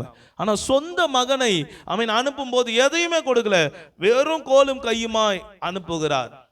இப்பொழுது கரெக்டா லூஸ் என்ற ஒரு ஊருக்கு நேரா வரும்போது சூரியன் அஸ்தமிக்கிறது, சாயந்தரம் ஆகுறது. இன்னைக்கு இருக்கிற மாதிரி ரோடு வசதி இல்லை, லைட் வசதி இல்லை. எனவே எந்த இடம்னு பார்த்தா அது கரெக்டா ஆரான்னு ஒரு இடமா. அந்த ஆரான் இடத்துல தான் ஒரு கல்லை எடுத்து தன் தலையில வைத்து அவன் நித்திரை செய்கிறான். கர்த்தர் அன்னைக்கு இரவு தரிசனமாகி, நான் உன் கூட இருப்பேன், உன்னை திரும்ப உன் தகப்பன் தேசத்துக்கு கொண்டு வருவேன், உன்னை நான் திரளா பெருக பண்ணுவேன். அவன் இப்படிலாம் சொல்லிட்டு, நான் உனக்கு சொன்னதை செய்யும் அளவும் உன்னை கைவிடுவதில்லைன்னு சொல்லி அனுப்புகிறாரு. இவரும் அவங்க மாமா வீட்டுக்கு போறாரு. ராகேலுக்காக 7 வருஷம் வேலை செய்யறாப்புல. பார்த்தா அவங்க மாமா மாத்தி கல்யாணம் பண்ணிடுறாரு லேயால. திரும்ப ராகேலுக்காக திரும்ப 7 வருஷம், திரும்ப சம்பளத்துக்காக ஒரு 6 வருஷம், 20 வருஷம் ஓடி போகுது. 20 வருஷத்துக்கு அப்புறம் இப்போ யாக்கோபுடைய நிலைமை என்னன்னா, 2 பரிவாரங்களை உடையவனானான். பெரிய ஆசீர்வாதம். ஆமென். நல்லா ஆசீர்வதிக்கப்பட்டுட்டான். ஆனா இப்போ ஆண்டவர் அவனை சொல்றாரு, நீ திரும்ப பிரயாணப்பட்டு நான் உனக்கு தரிசனமான அந்த பெத்தேலுக்கு வா, அந்த பெத்தேலுக்கு போ, நீ இங்கே தங்கி விடாத. இன்னைக்கு நிறைய நேரங்களில் கர்த்தர் நம்மை ரட்சிப்புக்குள்ள நடத்தி ஒன்றுமே இல்லாத, யோசித்து பாருங்க, 10 வருஷத்துக்கு முன்னாடி நம்முடைய வாழ்க்கை எப்படி இருந்தது, இப்போ 10 வருஷத்துக்கு அப்புறம் நம்முடைய வாழ்க்கையை கர்த்தர் எவ்வளவாய் ஆசீர்வதித்து இருக்கிறார். ஆனால் இன்றைக்கும் கர்த்தர் என்னை ஆசீர்வதித்ததுனாலேயோ, கர்த்தர் என்னை நன்மையினால் நிரப்பினதுனாலேயோ இதுலயே திருப்தி அடைஞ்சிடக்கூடாது. கர்த்தர் என்னை சந்தித்த அந்த இடத்துக்கு நான் திரும்ப வர வேண்டும். இப்போ பெத்தேலுக்கு திரும்ப வர சொல்லும் போது யாக்கோபு சொன்ன வார்த்தையை கவனிங்க. 2வது வசனம். அப்பொழுது யாக்கோபு தன் வீட்டாரையும் தன்னோடு கூட இருந்த மற்ற அனைவரையும் நோக்கி, உங்களிடத்தில் இருக்கிற அந்நிய தெய்வங்களை விலக்கி போட்டு உங்களை சுத்தம் பண்ணி கொண்டு உங்கள் வஸ்திரங்களை மாற்றுங்கள். பாருங்க, விலக்க வேண்டியதை விலக்கணும். அந்நிய தெய்வங்களை விலக்கி போட்டு சுத்தம் பண்ண வேண்டியதை, சில காரியங்களை சுத்தம் பண்ணணும். பாருங்க, ரெண்டுத்துக்கும் வித்தியாசம் உண்டு. விளக்க வேண்டியதை விளக்கணும். சில பொருட்கள் நம்ம வீட்டில் வேஸ்டா இருக்கும், அதை என்ன பண்ணிடணும்? விளக்கிடணும். சுத்தம் பண்ண வேண்டிய பொருட்கள் இருக்கும், அதை கொஞ்சம் சுத்தம் பண்ணா திரும்ப நம்ம என்ன பண்ண முடியும்? அதை நன்மையாய் உபயோகப்படுத்த முடியும். சுத்தம் பண்ண வேண்டியதை சுத்தம் பண்ணணும், மாற்ற வேண்டியதை மாற்றணும். வஸ்திரங்களை மாற்றுங்கள். ஆமென். உங்களுக்கு புரியுதா? யாக்கோபு கர்த்தர், நீ ரொம்ப 20 வருஷமா ஒரே நிலைமையில இருந்துட்ட, உனக்கு ஆசீர்வாதம் இருக்கு, எல்லாம் இருக்கு, பரவாயில்ல. ஆனால் நான் எதிர்பார்க்கிற நிலைமை அது அல்ல. உன்னை நான் வாக்குத்தத்தத்துக்கு, உன்னை தகப்பனாக்க, உன்னை தேசத்துக்கு தகப்பனாக்க, உன் முற்பிதாக்களுக்கு கொடுத்த அந்த வாக்குத்தத்தத்தை உன்னை கொண்டு நிறைவேற்ற நான் விரும்புகிறேன். அந்த நிலைமைக்கு நீ வர வேண்டுமானால் நீ பரிசுத்தம் பண்ணிக்கொள்ள வேண்டும். ஆமென். யாக்கோபுக்கு ஒண்ணு புரிஞ்சிச்சு, கர்த்தரனை திருப்புகிறார் என்று சொன்னார். உடனே சொல்றார், விலக்க வேண்டியதை விலக்குங்க. இன்னைக்கு நிறைய நேரங்கள்ல அந்நிய விக்கிரக காரியங்கள், ரட்சிக்கப்பட்ட பின்போ இன்னும் நாள் பார்க்கறது, நேரம் பார்க்கறது, பஞ்சாங்கம் பார்க்கறது, சனிக்கிழமை, செவ்வாய்க்கிழமை, அமாவாசை முன்னாடி இருக்கு, பௌர்ணமி பின்னாடி இருக்கு, இதெல்லாம் பார்த்துட்டு இன்னும் வாழ்ந்து கொண்டிருப்போமானால், ஆமாம், இதை விலக்க வேண்டியதை விலக்கினோம், சுத்தம் பண்ண வேண்டியதை சுத்தம் பண்ணினோம், மாற்ற வேண்டியதை மாற்றினோம். வஸ்திரங்களை மாற்றுங்கள் சொல்றாரு. ஆண்டவர் நமக்கு ரட்சிப்பின் வஸ்திரத்தை தந்து இருக்கிறார்.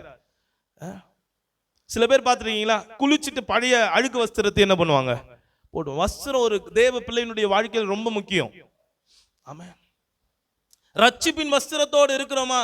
சபைக்கு வரும்போது மாத்திரம்தான் ரட்சிப்பின் வஸ்திரம். நம்ம மற்ற நேரங்கள், அதனால தான் வேதம் சொல்லுங்க, உங்க நடக்கைகள் எல்லாவற்றிலும், உங்க வேலையில பாருங்க, உங்க பக்கத்து வீட்டுக்காரங்களோடு கூட, உங்க தெருவில் எல்லாத்தையும் உங்க ரட்சிப்பின் வஸ்திரத்தை நீங்க தரித்து இருக்கிறோமா? சில பேருடைய வாழ்க்கையில ரட்சிப்பின் அனுபவமே இல்லை பாருங்க. எப்படி ஆறுமுகமா குடிகாரரா இருப்பாரு, ஞானஸ்தானம் கொடுத்து ஆபரகாம்னு ஞானஸ்தானம் கொடுத்துருப்பா. இப்போ ஆறுமுகம் என்ற குடிகாரர் ஆபரகாம் என்ற குடிகாரராய் மாறிவிட்டார். அவ்வளவுதான். ஆமா, பேரு தான் மாறி இருக்க தவிர ரட்சிப்பின் அனுபவம் இல்லை. நான் ஞானஸ்தானத்தை குறித்து பேசும்போது சொல்ல, ஞானஸ்தானம் ஒரு செலிப்ரேஷன் அல்ல, ஞானஸ்தானம் ஏதோ ஒரு ஈவெண்ட் அல்ல, ஞானஸ்தானம் ஏதோ ஒரு கொண்டாட்டத்தின் நிகழ்ச்சி அல்ல. ஞானஸ்தானம் லிட்டரலா ஒரு அடக்க ஆராதனை. பாவத்துக்கு செத்து நீதிக்கு பிழைக்கிறோம். ஒரு மனுஷன் பழையவைகள் ஒழியணும், சகலமும் புதிதாகணும். ஒரு ஐயா ஞானஸ்தானம் கொடுக்கும்போது வலது கையை மாத்திரம் உயர்த்திட்டே இருந்தாராம். பாஸ்டர் சொன்னார், எங்க வலது கையை உயர்த்திருக்கீங்க? இல்லை பாஸ்டர், இதுல ஒரு கையில ஒருத்தவனை அடிக்க வேண்டியது இருக்கு, அடிச்சுட்டு வந்து அப்புறமா கைக்கு தனியா என்ன பண்ணிக்கிறேன், ஞானஸ்தானம் கொடுத்துக்கிறேன். சில பேருடைய வாழ்க்கை அப்படிதான் இருக்கு. மாற்றம் இல்லை, வஸ்திரம் மாற்றல. ரட்சிக்கப்பட்ட பின்பும் அதே பழைய வஸ்திரம், அதே கெட்ட வார்த்தை, அதே சண்டை, அதே சந்தேகம். ரட்சிக்கப்பட்ட பின்பும் அதே பொல்லாத சிந்தனை, அதே கோல் மூட்டி விடுறது, ரெண்டகம் பண்றது. ரட்சிக்கப்பட்ட பின்பும் வஸ்திரம் மாறலன்னு சொன்னா அது நம்ம அடுத்த படிநிலைக்கு நேராய் நம்மை நடத்தாது. ஆமென். ரொம்ப அழகா அந்த 35வது வசனம் 4வது வசனத்தை பாருங்க, கடைசி லைன்ல. ஆமென். அங்கே அருகே இருந்த ஒரு கர்வாலி மரத்தின் கீழே புதைத்து போட்டான். ஹல்லேலூயா. புதைத்து போட வேண்டியதை புதைச்சு போடணும், விளக்க வேண்டியதை விளக்கணும், சுத்திகரிக்க வேண்டியதை சுத்திகரிக்கணும், மாற்ற வேண்டியதை மாற்றணும், புதைக்க வேண்டியதை புதைத்து போடணும். சில காரியங்களை புதைச்சிடணும் பாருங்க. புதைக்கிறதுனா என்ன? ஒருத்தர் மண்ணுக்குள்ள புதைச்சிட்டோம்னா திரும்ப அவங்கள என்ன பண்ண முடியாது, பார்க்க, அவள்தான் முடிஞ்சிச்சு அவங்க கதை. திரும்ப அவங்கள இந்த பூமியில பார்க்க முடியாது. சில குணாதிசயங்களை புதைச்சிடணும், சில செத்த கிரியைகளை புதைச்சிடணும். நிறைய பேருடைய வாழ்க்கையில் புதைக்கிற அனுபவம் இல்லை பாருங்க. யோசித்து பாருங்க, நான் அன்பா வளர்த்த ஒரு நாய் செத்து போச்சுன்னா, ஐயோ எனக்கு ரொம்ப பிடிக்கும், அதனால நாயை தோல்லையே போட்டு சுத்தின்னு இருக்கேன்னா அது என்னவா இருக்காது, நல்லா இருக்கா? சில செத்த கிரியைகள்ல வேதம் சொல்லுது, ஒரு செத்த ஈ கூட தைலக்காரனுடைய மொத்த தைலத்தையும் கெட்டி நாரி போக பண்ணுமா. இன்னைக்கு செத்த கிரியைகளை புதைக்காம அப்படியே வைத்து கொண்டு இருப்போமானால் நம்ம அடுத்த நிலைமைக்கு நேராய் நகர முடியாது. பேதுருவுக்கும் எலிசாவுக்கு இருந்த வித்தியாசம் அதுதான். பேதுரு, ஆண்டவர் என் பின்னே வா அப்படின்னு சொல்லும் போது படவுகளை விட்டு ஆண்டவருக்கு பின்னே என்ன பண்ணாரா, போனார். ஆமா. ஆனா எலியா சொல்றாரு, என் பின்னே வா அப்படின்னு சொல்லும் போது போயிட்டு அந்த ஏர் உழுது கொண்டு இந்த ஏர் முட்டுகளை உடைச்சு அங்கிருந்த அவர் ஏர் உழுது கொண்டு இருந்த அந்த மாட்டை வெட்டி அதுல பிரியாணி செஞ்சு எல்லாருக்கும் கொடுத்துட்டு என்ன பண்ணாராம், வந்தாராம். ஆமா. விட்டு வருவோமானால் அந்த படகு நம்மளை கூப்பிட்டுட்டே இருக்கும். திரும்ப சில பேருடைய பாவங்கள் விட்டு வந்திருக்கிறோம், அது திரும்ப என்ன கூப்பிட்டுட்டே இருக்கு. அதனால்தான் இயேசு கிறிஸ்து மரித்த பின்பு பேதுரு திரும்ப அந்த படகுல போய் ஏறிக்கொண்டார். ஆனா எலிசாவுடைய வாழ்க்கையில பாருங்க, திரும்ப அந்த ஏர் முட்டு வரவே இல்லை. சில காரியங்களை உடைச்சிடணும், புதைக்க வேண்டியதை புதைச்சிடணும், வெட்ட வேண்டியதை வெட்டிடணும். ஹல்லேலூயா. இன்னைக்கு உடைச்சிட்டு வர தேவ பிள்ளைகளை கர்த்தர் எதிர்பார்க்கிறார். ஆமென். ஆண்டவர் நம்ம இடத்துல பரிசுத்தத்தை குறித்து பேசுகிறார்னு சொன்னா, நாம தான் பரிசுத்தமா. சில எதெல்லாம் நம்மளை விட்டு விலக்கணும் நமக்கு நல்லா தெரியும். யாரை நமக்கு போதிக்க வேண்டிய அவசியம் இல்லை. நமக்குள்ள இருக்கிற பரிசுத்த ஆவியானவர், நமக்குள்ள இருக்கிற மனசாட்சி நமக்கு சொல்லும், இதெல்லாம் விடணும். சில விட வேண்டிய பாவங்கள், விலக்க வேண்டிய காரியங்கள், சுத்திகரிக்க வேண்டிய காரியங்கள், புதைக்க வேண்டிய காரியங்கள், இதெல்லாம் புதைச்சிடணும் பாருங்க. அப்பதான் அடுத்த நிலைமைக்கு நேராய் கர்த்தர் இப்போ யாக்கோபை கொண்டு வரும்போது, ஆமென், இப்பயும் யாக்கோபு 2 பரிவாரங்களை உடையவன் ஆனாலும் ஆண்டவரிடத்தை புலம்பலாம். ஆண்டவரே, நீர் என்னை ஆசீர்வதித்தாலுடைய உங்க பாதத்தை விட மாட்டேன். யோசிச்சு பாருங்க, இதுக்கு மேலேயும் ஆசீர்வாதம் வேணுமாடா அப்படின்னு கேட்கிற அளவுக்கு யாக்கோபுக்கு ஆசீர்வாதம். அவங்க அண்ணனுக்கு அவன் கொடுத்த வெகுமதி மாத்திரம் கோடிக்கணக்கில் போகுமா. அவ்வளவு ஆசீர்வாதத்தை வைத்திருந்தாலும் இந்த ஆசீர்வாதம்லாம் எனக்கு வேதனையை தான் தருது. நீங்க என்ன ஆசீர்வதிங்க. கர்த்தர் அப்பதான் சொல்றாரு, இனி உன் பேர் யாக்கோபு எனப்படாம இஸ்ரவேல் எனப்படும். அல்லேலூயா. அன்னைக்கு கர்த்தர் கொடுத்த ஆசீர்வாதம் இன்னைக்கு வரைக்கும் கர்த்தர் இஸ்ரவேலை ஆசீர்வதித்து கொண்டே இருக்கிறார். அல்லேலூயா. ஆமென். உங்க சந்ததிகளை, தலைமுறைகளை கர்த்தர் ஆசீர்வதிக்க வேண்டுமானால் நான் பரிசுத்தத்துக்கு என்ன ஒப்பு கொடுத்தே ஆக வேண்டும். நான் பல நேரங்கள் எங்க சபைகளில் சொல்ற காரியம் அதுதான். இன்னைக்கு நம்ம செய்ய வேண்டியதெல்லாம் குறித்து சந்தோஷப்படக்கூடாது, வெட்கப்படணும். இதை சந்தோஷமா அறிவிக்கிறதற்கு ஒன்றும் இல்லை. இதெல்லாம் நம்ம என்ன பண்ணிருக்கணும், எப்பயோ செஞ்சிருக்கணும். இதெல்லாம் 10 வருஷத்துக்கு முன்னாடி செய்ய வேண்டியதை இப்போதானே பண்ணிட்டு இருக்கிறோம், செஞ்சுட்டு இருக்கிறோம். ஆமா, சில காரியங்களை சர்ச்சில் கர்த்தர் அடுத்த நிலைமைக்குள்ள நடத்தும் போது கூட, ஆமே, நான் ஜனங்களிடத்தை சொல்லுகிற காரியம் தான். இதை நினைச்சு சந்தோஷப்படாதீங்க. இன்னும் நம்ம கர்த்தருக்காக பெரிய காரியங்களை யோசித்து பாருங்க. ஒருத்தர் 40 வயசு ஆகும்போது திடீர்னு வந்து சாக்லேட் கொடுத்து ஒரு ஹாப்பி நியூஸ், நான் 10ஆம் கிளாஸ் பாஸ் பண்ணிட்டேன் அப்படின்னு சொல்லி இருக்கோம். 10ஆம் கிளாஸ் நீ எப்போ பாஸ் பண்ணிருக்கணும்? 15 வயசுலயே பாஸ் பண்ணிருக்கணும். 40 வயசுல வந்து நான் 10ஆம் கிளாஸ் பாஸ் பண்ணிட்டேன். சில பேர் அதுதான் வந்து பெருமையா. அன்னைக்கு ஒரு அம்மா கோச்சிச்சு, என்னன்னா, நான் 30 வருஷம் கழிச்சு இப்பதான் சர்ச்சுக்கு 30 வருஷம் கழிச்சு காணிக்க பாட்டு பாடினேன், எங்க பாஸ்டர் ஒண்ணுமே சொல்ல, ஒரு பாராட்டு கூட என்ன பண்ணல, பாராட்டல. நான் அப்ப தான் சொன்னேன், 10ஆம் கிளாஸ் நீ 15 வயசுல, ஆமா 30 வருஷம் சர்ச்சுக்கு வந்து இப்பதான் காணிக்க பாட்டே பாடி இருக்கிறேன்னா இது சந்தோஷப்படுற விஷயம் இல்ல, அது நமக்கு அவமானப்பட வேண்டிய விஷயம். இன்னைக்கு நாம வேதம் சொல்லுகிறது, காலத்தை பார்த்தால் போதகர்களா இருக்க வேண்டிய உங்களுக்கு மறுபடியும் அடிப்படை உபதேசத்தை பிரசங்கிக்க வேண்டியது எனக்கு அவசியமாய் கண்டதுன்னு பவுல் சொல்றாரு. நீங்க பலமுள்ள ஆகாரத்தை அல்ல, இன்னும் பால் உண்கிறவர்களை போல இருக்கிறீங்க. நீங்க உங்களை கற்பனை பண்ணி பாருங்களேன். இத்தனை வயசுல ஒரு புட்டி பாலை வச்சு நம்ம பால் குடிச்சிட்டு இருந்தோம்னா என்ன இருக்கும்? நம்மளை பார்க்குறவங்க எப்படி ஒரு பார்ப்பாங்க. இன்னைக்கு அப்படிதான் ஆமென் நம்முடைய வாழ்க்கை இருக்கு. எனக்கு ஏதாவது ஒரு ஆறுதல் வார்த்தை வராதா? எனக்கு இன்னைக்கு எத்தனையோ ஜனங்க ஆறுதல் இல்லாமல் இருக்கிறவங்களுக்கு கர்த்தர் உங்களை ஆசீர்வாதமாய் வைத்திருக்கிறார். ஆனா அந்த நிலைமைக்கு நேராய் நகர விரும்பாமல், நான் 10 வருஷமா சபைக்கு வரேன் பாஸ்டர், ஆனா அதே நிலைமையில தான் இருக்கிறேன்னு சொன்னா அது எப்படிப்பட்ட இதுன்னா, உங்க பிள்ளை 10 வருஷமா 1ஆம் கிளாஸ்லயே படிச்சுட்டு இருந்தா அது எப்படி இருக்குமோ அப்படிதான் நம்ம இருப்போம். அது நமக்கு சந்தோஷத்தை எப்படி கொடுக்கும்? இன்னைக்கு ஒரே ஒரு எதிர்பார்ப்பு, ஆண்டவரே நான் அடுத்த நிலைக்கு நகர விரும்புகிறேன். நான் இந்த மலை அருகே தங்கி இருந்ததெல்லாம் போதும்பா. இந்த அப்பா லாபான் வீட்டில் வந்து ஆசீர்வதிக்கப்பட்ட உண்மைதான், ஆனால் இங்கேயே தங்கி இருந்தது போதும். நான் போக வேண்டிய தூரம் வெகு தூரம். நான் அந்த நிலைமைக்கு நகர ஆண்டவர் இன்றைக்கு என்னை பரிசுத்தத்துக்கு ஒப்பு கொடுக்கிறேன். அல்லேலூயா. நீங்க தான் ஒப்பு கொடுக்கணும். திரும்ப சொல்லுகிறேன், பரிசுத்த தாங்க ஆண்டவரே, பரிசுத்தம் கேட்காதீங்க, அது தவறான காரியம், அது நியாயமான விஷயம் அல்ல. நீங்க தான் பரிசுத்தமா இருக்கணும், நாம தான் பரிசுத்தமா வாழணும். நீங்க பரிசுத்தமா வாழ உங்களை ஒப்பு கொடுக்கும் போது கர்த்தர் பலன் தருவார், கிருபைகளை தருவார், உதவி செய்வார். அல்லேலூயா. ஆமா, நீங்க ஒப்பு கொடுக்கும் போது உங்களை விட்டு விலக்குவார். எது உங்க வாழ்க்கையில நீங்க பரிசுத்தத்தை வாஞ்சிக்கும் போது, எந்த நபர் உங்க வாழ்க்கையில பரிசுத்தத்துக்கு இடையூறா இருக்கிறாங்களோ, சில நண்பர்களுடைய வட்டாரத்தை விட்டு கர்த்தர் நம்மளை அப்படியே வெளியே கொண்டு வருவார். சம்பந்தமே இல்லாம அவங்க நம்மளை விட்டு விலகி போவாங்க. சில நபர்கள் சம்பந்தமே இல்லாம கோச்சிட்டு நம்மளை விட்டு விலகி போவாங்க. கர்த்தர் ஆமென் சரியான கூட்டத்துல நம்மை கொண்டு வந்து நிறுத்துவார். அல்லேலூயா. ஆமென். கர்த்தர் நம்மை அடுத்த படிநிலைக்கு நகர்த்த விரும்புகிறார்.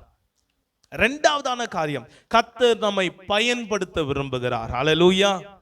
எப்பொழுதெல்லாம் கர்த்தர் பரிசுத்தத்தை பத்தி பேசுறாரோ அப்பெல்லாம் ஒன்று புரிந்து கொள்ளுங்கள், தேவன் நம்மை பயன்படுத்த விரும்புகிறார். அல்லேலூயா. எனக்கு அன்பான தேவ சபையே, நான் சர்ச்ல வந்திருக்கிறேன்னு சொன்னா கர்த்தருக்கு பிரயோஜனம் உள்ளவர்களாய் மாற வேண்டும். தேவனுக்கு பயன்படுகிறவர்களாய் இருக்கணும். சர்ச் ஒரு ஃபேக்டரி மாதிரி. இதுல ஒரு மெட்டீரியலா வர ஒரு பொருள் அது ஒரு ஒரு ப்ராடக்டா மாறி போகணும் பாருங்க. ஒரு துணி கம்பெனி இருக்குன்னு சொன்னா மெட்டீரியலா வர்றது என்ன, ஷர்ட்டா மாறி என்ன பண்ணும் போகணும். ரப்பரா உள்ள வர்றது ஏதோ செருப்பா ஏதோ ஒரு மெட்டீரியலா மாறி வெளியே ப்ராடக்டா மாறி வெளியே போகணும். மெட்டீரியலாவே இருக்குன்னு சொன்னா அது ஆசீர்வாதமானது அல்ல. அதை ஸ்கிராப்ல தூக்கி போட்டுருவாங்க. நம்ம உருவாக்கப்பட வேண்டும். கர்த்தருக்கு பிரயோஜனம் உள்ளவர்களாய் மாற வேண்டும்.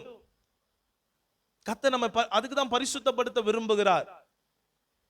இந்த டிசம்பர் மாதம் நாளையிலிருந்து ஒரு மாதம் நமக்கு சரியா இருக்கு. ஆமென். கர்த்தருடைய சுவிசேஷத்தை அறிவிக்கிற மாதம், ஆண்டவருடைய அன்பை அறிவிக்கிற மாதம். ஆமென். அதற்கு நமக்கு பரிசுத்த அவசியமா இருக்கிறது. நான் வேதத்துல ஒரு வசனத்தை காண்பிக்க விரும்புகிறேன். என்னோடு கூட திருப்பிக் கொள்ளுங்கள். 2 தீமோத்தேயு 2வது அதிகாரம் 20வது வசனம் 21வது வசனம். ஒரு பெரிய வீட்டிலே பொன்னும் வெள்ளியுமான பாத்திரங்களும் அல்லாமல் மரமும் மண்ணுமான பாத்திரங்களும் உண்டு. அவைகளில் சில கனத்திற்கும் சில கனவீனத்திற்கும் ஆனவைகள். இங்க பைபிள் சொல்லுது, ஒரு பெரிய வீட்டுல 4 விதமான பாத்திரம் இருக்கான். ஒன்று பொன்னாலான பாத்திரம், 2வது வெள்ளியினாலான பாத்திரம், வெரி குட், 3வது மரத்தினாலான பாத்திரம், 4வது மண்ணினாலான பாத்திரம். இதுல சில கனமுள்ளவைகள் சில கனவீனமானவை. நீங்க எதை கனமுள்ளவை சொல்வீங்க? உங்க வீட்டுல இப்ப தங்க பாத்திரம் இருக்கு, வெள்ளி இருக்கு, மரம் இருக்கு, மண் இருக்கு. இது எது கனமான பாத்திரம்? பொன் வெள்ளி இதெல்லாம் என்னது கனமுள்ள பாத்திரம் இல்ல, நல்ல மதிப்பு மிக்க பாத்திரம். ஆனா பைபிள் என்ன சொல்லுது? 21வது வசனத்தை பாருங்க. ஆகையால் ஒருவன் இவைகளை விட்டு, அண்டர்லைன் தி வேர்ட், தன்னை சுத்திகரித்து கொண்டால். நான் திரும்ப சொல்லுகிறேன், கர்த்தர் சுத்திகரிப்பார்னு சொல்ல, ஒருவன் இவைகளை விட்டு. எவைகளை விட்டு? பைபிள் நீங்க அதுக்கு அந்த 2வது அதிகாரத்தை போய் வாசிச்சு பாருங்க. 16வது வசனம் பாருங்க. சீர்கேடான வீண் பேச்சுக்கு விலகியிரு. இந்த மாதிரி பல காரியங்களை கர்த்தர் பேசிக்கொண்டே இருக்கிறார். அவை சொல்றாரு, ஆகையால் ஒருவன் இவைகளை விட்டு தன்னை சுத்திகரித்து கொண்டால் அவன் பரிசுத்தமாக்கப்பட்டதும் எஜமானுக்கு உபயோகமானதும் எந்த நற்கிரியும் செய்ய ஆயத்தமாக்கப்பட்டதுமான கனத்துக்குரிய பாத்திரமா இருப்பான். அல்லேலூயா. இப்ப இந்த வசனம் என்ன தெரியுமா சொல்லுது? நீங்க என்ன பாத்திரமா வேணாலும் அது ஒரு பொருட்டே இல்லை. நீங்க தங்கமா இருங்க, வெள்ளியா இருங்க, மண்ணா இருங்க, மரமா இருங்க. ஆனால் ஒருவன் சுத்திகரிக்கப்பட்ட பாத்திரமா இருப்பானால் அவன்தான் எஜமானுக்கு உபயோகமான பாத்திரமும் பரிசுத்தமாக்கப்பட்ட பாத்திரமும் கனமுள்ள பாத்திரமுமா இருக்கிறான். அல்லேலூயா. சில பேர் சொல்லுவாங்க, நாங்கள் பாஸ்டர் குடும்பத்தில் பிறக்கல, எனக்கு என் குடும்பத்தில் நல்ல ஒரு கிறிஸ்தவ வட்டாரம் இல்லை, நான் மாத்திரம்தான் ரட்சிக்க. இதெல்லாம் முக்கியமே இல்லை. நீங்க என்ன பேக்ரவுண்ட்ல இருந்து வந்திருக்கிறீங்க, உங்க குடும்ப சூழ்நிலை எப்படியா இருக்கிறது, இதெல்லாம் ஆண்டவருக்கு முக்கியம் அல்ல. நீங்கள் உங்களை சுத்திகரித்துக் கொள்ளுகிற பாத்திரமா இருக்கிறீர்களா? அல்லேலூயா. நான் இப்போ சொல்றேன், இப்போ தங்கமான ஒரு பாத்திரம், நல்ல கோல்டுல ஒரு பாத்திரம் இருக்குன்னு வச்சுங்களேன், அது ரொம்ப அப்படியே அழுக்கா இருக்கு. அந்த சில பாத்திரம்லாம் பார்த்தீங்கன்னா சாப்பிட்டு அப்படியே கழுவாம 2 நாள் போட்டு வச்சிருப்போம், அந்த மாதிரி இருக்குன்னு வச்சுங்க. இல்லைனா இந்த மாட்டு கொட்டாயெல்லாம் பார்த்துருக்கீங்களா? அந்த மாட்டுக்கு கஞ்சி வைக்கிற பாத்திரம்லாம் அப்படியே சாணிலாம் ஒட்டி அப்படியே என்ன பண்ணியிருக்கோம், அழுக்கா இருக்கும். அந்த மாதிரி தங்கத்தில் சாணிலாம் ஒட்டி அழுக்கா இருக்குன்னு வச்சுங்க. இதில் உங்களுக்கு நான் ஃபர்ஸ்ட் குவாலிட்டி பிரியாணியை கொண்டு வந்து தரேன், நீங்கள் சாப்பிடுவீங்களா? நீங்கள் பார்க்குறத பார்த்தா அதெல்லாம் சாப்பிடுவோம் பாஸ்டர். நமக்கு பிரியாணி எதில் என்ன கொடுக்குறோம் என்பது முக்கியம் அல்ல, எப்படி கொடுக்குறோம் என்பது. சில பேர் வீட்டில் போய் பார்த்துருக்கீங்களா? அவங்க வீடு எப்படிப்பட்டது என்று அவங்க சொம்பு சொல்லிடும். நம்ம எப்போ பார்த்தாலும் பிரச்சனைனா சொம்பு தூக்கி என்ன பண்ணோம் போகணும். அந்த சொம்பு பார்த்து நொலிஞ்சி அதில் தண்ணி எடுத்துட்டு வந்து, பாஸ்டர் தண்ணி குடிங்க அப்படின்னு சொல்லுவாங்க. இது என்னது அப்படின்னு கேட்குற அளவுக்கு அது ஷேப்லெஸ்ஸாக இருக்கும். சில பேர் வீட்டில் பாருங்க, தொட்டுக்கிறதுக்கு அந்த கிண்ணம் வச்சிருப்பாங்க, அது பிச்சைக்காரன் தட்டு கூட நல்லா இருக்கும். அது அப்படியே நசுங்கி போய் அப்படியே விரிசல் விட்டு, இந்த பாத்திரம்லாம் இருக்குன்னா இப்போ வீட்டில் போயிட்டு இந்த 6 நாளைக்குள்ள எல்லாத்தையும் தூக்கி வெளியே போட்டுருங்க. வேதம் சொல்லுகிறது, புதிய தானியத்துக்கு இடம் உண்டாகும்படியாக பழையதை விலக்குவீர்களாக. ஆமா, சில பேர் அதெல்லாம் விளக்குறதே இல்லை. அதுவும் பெண்கள் ரொம்ப மோசம். எங்க அம்மாலாம் ரொம்ப மோசம். என்ன பண்ணுவாங்கன்னா, ஒரு சாரி அது இதாச்சுன்னா, பழைசாச்சுன்னா அது தூக்கிலாம் போட மாட்டாங்க, அதை தூக்கி ஸ்க்ரீனாக மாட்டி விடுவாங்க. அது பழைசாச்சுன்னா அதை தூக்கி ஜன்னலுக்கு போடுவாங்க. அது பழைசாச்சுன்னா அதை தூக்கி கறி துணியாக யூஸ் பண்ணுவாங்க. அது நஞ்சு போகிற அளவுக்கு என்ன பண்ண மாட்டாங்க, விட மாட்டாங்க. சிலதான் விளக்கணும் பாருங்க. உங்களுக்கு புது ட்ரெஸ் வேணுமா, உங்ககிட்ட இருக்க பழைய ட்ரெஸ்லாம் எடுத்து என்ன பண்ணுங்க, வெளியே இல்லாத பிள்ளைங்களுக்கு கொடுத்துருங்க. புதியவைகள் வரதுன்னா பழையவைகள் உங்களை விட்டு என்ன பண்ணும், விளக்கணும். சில பேர் வீட்டுக்குள்ள போனாலே குப்புன்னு நாத்தடிக்கும். என்னன்னு பார்த்தா பழைய துணி, பழைய இதெல்லாம் எதுக்கு இருக்கு அப்படின்னு பார்த்தா, ஏன் இருக்குன்னே இல்லாம பல பொருட்கள் வீட்டில் இருக்கும். அது எதுக்கு வச்சுட்டு இருக்கிறோம் தெரியல, சும்மா அது கொடுக்கவும் மனசு வராது, எடுக்கவும் மனசு வராது. உங்க வாழ்க்கையில் நீங்க புதியவைகளை சுதந்திரிக்க முடியாது. நான் சேலஞ்ச் பண்ணி சொல்றேன், உங்க வீட்டில் எதெல்லாம் பழைசு தேவையில்லாதது இருக்கோ அதெல்லாம் எடுத்து வெளியே போடுங்க, மற்றவங்களுக்கு கொடுத்துருங்க. கர்த்தர் புதியவைகளுக்கு இடம் உண்டாக்குவார். ஹல்லேலூயா. ஆமா, புதியவைகளை நீங்க காண்பீங்க, இல்லைன்னா அந்த பழையவைகளே தான் இருப்பீங்க. இங்க வேதம் சொல்லுது, நீ என்ன பாத்திரமா வேணாலும் இருந்துரு, ஆனா சுத்தமான பாத்திரமா இருந்தாதான் அதை எஜமான் உபயோகப்படுத்துவார். ஹல்லேலூயா. நான் மண்ணான பாத்திரமா கூட இருக்கட்டும் சார், ஆனா சுத்தமான பாத்திரமா இருப்பேன் நான். நிறைய நேரத்தில் இந்த டீ கடையெல்லாம் போய் பாருங்களேன், அந்த டீ கிளாஸை கழுவுற ஆள் பார்த்தீங்கன்னா, ஒரு தண்ணி இருக்கும், அது ஆல்ரெடி கழுவுன அழுக்கு தண்ணியா இருக்கும், ப்ரௌன் கலர்ல இருக்கும். அதுலயே அந்த கிளாஸ் என்ன பண்ணுவாரு, இப்படி அதை கழுவ கூட மாட்டாரு, அந்த தண்ணியை வச்சு இப்படி அலசிட்டு திரும்ப எடுத்து என்ன பண்ணுவாங்க, வச்சுட்டு ஒரு டீ போடுவாங்க. நம்ம அதை பார்க்கும்போது உடனே சொல்லுவோம், எங்களுக்கு பேப்பர் கிளாஸ்ல என்ன பண்ணுங்க, யூஸ் அண்ட் த்ரோல கொடுங்க. யூஸ் அண்ட் த்ரோ எவ்வளவு கெடுதி தெரியுமா? யூஸ் அண்ட் த்ரோ இருக்கிறதுலே மோசம். ஆனா நமக்கு தெரியும் அது யூஸ் அண்ட் த்ரோ மோசம் தானே. ஆனா கண்ணாடி கிளாஸ் அதை விட அழுக்கா இருக்கு சார், அதனால எனக்கு இதை வேணாம், இதை நான் யூஸ் அண்ட் த்ரோலயே என்ன பண்ணிக்கிறேன், ஆமா குடிச்சுக்கிறேன். இன்னைக்கு ஆண்டவர் அப்படிதான் பலரை பயன்படுத்தி கொண்டு இருக்கிறார். ஏன் இவனெல்லாம் கர்த்தர் பயன்படுத்துகிறார், ஏன் இந்த நபரெல்லாம் கர்த்தர் பயன்படுத்தணும்? ஏன்னா அவன் கனத்துக்குரிய பாத்திரமா இருக்க வேண்டிய நபர்கள் அழுக்கா இருக்கிறபடினால ஆண்டவருக்கு வேற வழி இல்லை, பேசாம இந்த யூஸ் அண்ட் த்ரோவையே நம்ம பண்ணலாம். யூஸ் அண்ட் த்ரோனா என்ன, பயன்படுத்துவார், அற்புதங்கள் நடக்கும், மகிமை விளங்கும், எல்லாம் நடக்கும். ஆனா கடைசியில ஆண்டவர் சொல்வார், நான் உங்களை அறியேன். அவங்க சொல்லுவாங்க, ஆண்டவரே உங்க நாமத்தினால பிசாசுகளை துரத்தணும், உங்க நாமத்தினால அற்புத அடையாளங்களை செய்தோம், உங்க நாமத்தினால தீர்க்க தரிசனம் உரைச்சோம். நீ செஞ்சது தெரியலன்னு சொன்னா பரவாயில்ல, உன்னையே எனக்கு என்ன பண்ணல தெரியலன்னு யோசிச்சு எவ்வளவு பயங்கரமான காரணம். ஒரு மனுஷன் தீர்க்கதரிசியா இருப்பானால் அந்த பட்டணத்திலே அவர் என்ன பண்ணிருப்பாரு, அறியப்பட்டிருப்பார். ஒரு மனுஷன் அற்புத அடையாளங்களை செய்வானால் அந்த தேசத்துல அவன் அறியப்பட்டிருப்பான். ஒரு மனுஷன் பிசாசுகளை துரத்துவாரானால் அவன் அந்த உலகத்திலே அறியப்பட்டிருப்பான். இந்த மூணுத்தையும் ஒரு மனுஷன் செய்வானால் அவன் எவ்வளவு தேசத்துல ஃபெமிலியரான பர்சனா இருந்திருப்பான். ஆனா எல்லாருக்கும் தெரிஞ்ச ஒருத்தனை பார்த்து ஆண்டவர் சொல்றாரு, எனக்கு உன்னை தெரியல. என்னை கர்த்தர் பயன்படுத்துகிறதுனால நான் உத்தமன் நினைச்சிடாதீங்க. சில நேரங்கள்ல நம்முடைய வாழ்க்கையில் நம்ம கெடுதுன்னு தெரிஞ்சோம், சில நல்ல பாத்திரங்கள் அசுத்தமா இருக்கிறதுனால கர்த்தர் யூஸ் அண்ட் த்ரோவை பயன்படுத்தினாலும் பயன்படுத்துவார்.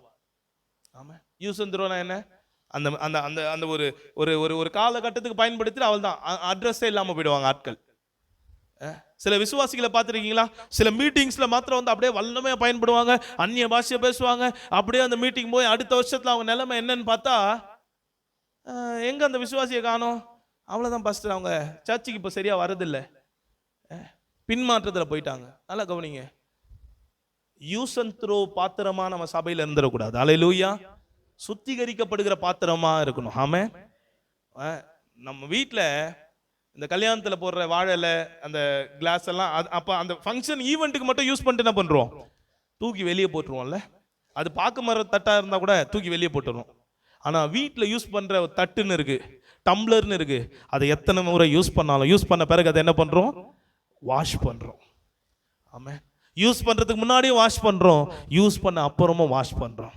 எனக்கு அன்பான தேவ சபையே, நம்மை சுத்திகரித்து கொண்டால், அல்லேலூயா. தேவன் ஏன் எனக்கு பரிசுத்தத்தை எதிர்பார்க்கிறார், என்னை அவர் பயன்படுத்த விரும்புகிறார். அப்ரோஜனமான ஊழியக்காரர்களா இருந்துடக்கூடாது, பொல்லாத ஊழியக்காரரா இருந்துடக்கூடாது. நமக்காக ஜீவனை கொடுத்த தேவனுக்கு நாம் என்ன செய்திருக்கிறோம், நம்மை நாமே ஆராய்ந்து பார்ப்போம். ஆண்டவருக்காக ஏதாவது செய்திருக்கோம். வருஷம் 11 வருஷத்தை கடைஞ்சாச்சு. 11வது மாசத்தின் கடைசி நாள்ல நிக்கிறோம். கொஞ்சம் திரும்பி பாருங்க, இந்த 11 வருஷத்துல நான் ஆண்டவருக்கு என்ன செய்தேன், எவ்வளவு பிரயோஜனமா இருக்கிறேன் என்று சொன்னா பலருடைய வாழ்க்கையில கேள்விக்குறிதான். 11 மாசத்தை வேஸ்ட் பண்ணியிருப்பீங்கன்னா, ஆமென், இந்த 7 நாள் ஆண்டவரே என் வாழ்க்கையில நான் ஒப்பு கொடுக்க போற இந்த பரிசுத்தம் இந்த 1 மாதத்துல அநேக ஆத்துமாக்களை கத்தரண்டையில நடத்துகிறதா இருக்கட்டும்ப்பா. எனக்கு அன்பான தேவ சபை, ஏன் இந்தியா இன்னும் சந்திக்கப்படவில்லை? ஏன் இந்தியா ஜனங்கள் இயேசுவை ஏற்றுக்கொள்கிறது இல்லை? இயேசு வல்லமையான தெய்வம் தானே, இயேசு பரிசுத்தமான தெய்வம் தானே, இயேசு அற்புதங்களை செய்கிற தெய்வம் தானே, இயேசு நமக்காக கல்வாரி சிலுவையில தன் ஜீவனை கொடுத்த அன்பான தெய்வம் தானே. இவ்வளவு மகிமையான தேவனை ஏன் ஜனங்கள் ஏற்றுக்கொள்ளவில்லைன்னு கேள்வி கேட்டா, ஏன்னா இயேசு நல்லவர் தாங்க, அவர் ஃபர்ஸ்ட் குவாலிட்டி பிரியாணி தான். ஆனா கொடுக்கிற பாத்திரமாகிய நான் அசுத்தமா இருக்கிறதுனால ஜனம் என்ன தெரியுமா சொல்லுது, நீ சொல்ற இயேசு எனக்கு ஏங்க, அவர் எவ்வளவு பெரிய தெய்வமா வேணாலும் இருக்கட்டும், அவர் எவ்வளவு பெரிய ஆளா வேணாலும் இருக்கட்டும், அவரால் தான் நான் பரலோகமே போனா இருக்கட்டும், ஆனா நீ சொல்றல அதனால இந்த இயேசு எனக்கு வேணாம். யார் இப்ப சுவிசேஷ தடை? பிஜேபியா, ஆர்எஸ்எஸ்ஆ, இல்ல வேற யாராவது மத எதிர்ப்பாளர்? இல்ல, தேவனுடைய பிள்ளைகள். ஜனங்க என்ன சொல்றாங்க தெரியுமா, நீங்க சொல்றீங்களே அந்த இயேசு எனக்கு வேணாம். ஏன்னா உன் தட்டுல இருந்து உன் வாயிலிருந்து வர இயேசு, உன் வாழ்க்கை சரியில்லாத போது, பரிசுத்தம் இல்லாத போது, அழுக்கான பாத்திரத்திலிருந்து என்னதான் ஃபர்ஸ்ட் குவாலிட்டி பிரியாணியை கொடுத்தாலும் அதை நாம் அங்கீகரிக்கிறது இல்லை என்று சொன்னால், அதே காரியத்தை தான் இன்னைக்கு ஜனங்க நம்ம. நீங்க யோசித்து பாருங்க, சுத்தமான ஒரு பாத்திரமா இருந்தாலும் அதுல ஒரு சின்ன வார்த்தை ஆமென் அதுல இயேசு நீங்க சொல்வீங்கன்னா கர்த்தர் அதுல கிரியை செய்ய வல்லமை உள்ளவரா இருக்கா. ஜனங்க அதை ஏற்றுக்கொள்வார்கள். ஆமென். வேதம் சொல்லுது, ஆத்தங்கரையில நின்று ஒருத்தன் பிரசங்கம் பண்ணுகிறான். பவுல் பிலிப்பு பட்டணத்துக்கு அப்படி உள்ள போகும்போது, பிலிப்பு பட்டணத்துக்கு எப்படி போகிறாருன்னு சொன்னா, ஒரு நாள் கனவுல ஒரு சொப்பனத்துல ஒரு தரிசனத்துல ஒரு மக்கதோனியா தேசத்தான் ஒருத்தன் வந்து நின்று எங்களுக்கு உதவி செய்ய வேண்டும் என்று கேட்கிறான். அந்த வசனத்தை வாசிக்கலாமா? அப்போஸ்தலர் 16வது அதிகாரம்.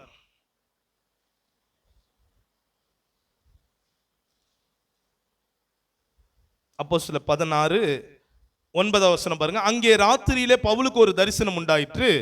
அது என்னவெனில், மக்கதோனியா தேசத்தான் ஒருவன் வந்து நின்று, நீர் மக்கதோனியாவுக்கு வந்து எங்களுக்கு உதவி செய்ய வேண்டும் என்று தன்னை வேண்டிக் கொண்டதாக இருந்தது. அவன் கேட்டது என்ன? எனக்கு ஹெல்ப் பண்ணுங்க அப்படின்னு சொல்றான். நம்ம ஹெல்ப் பண்ணுங்கன்னா நம்ம என்ன நினைப்போம்? அவனுக்கு ஏதோ சாப்பாடு வேணும் போல, ஒரு வஸ்திரம் வேணும், ஏதோ கஷ்டப்படுறான் போல, அவனுக்கு ஏதோ ஹெல்ப் பண்ணணும். ஆனா பவுல் அதை எப்படி நினைக்கிறாரு பாருங்க. 10வது வசனம், அந்த தரிசனத்தை அவன் கண்டபோது அவர்களுக்கு சுவிசேஷத்தை அறிவிக்கும்படி கர்த்தர் எங்களை அழைத்தார் என்று நாங்கள் கன்ஃபர்மேஷன் பண்ணி கொண்டோம், நிச்சயித்து கொண்டோம். ஆமென். நீங்க எதை சுவிசேஷம் நினைக்கிறீங்க?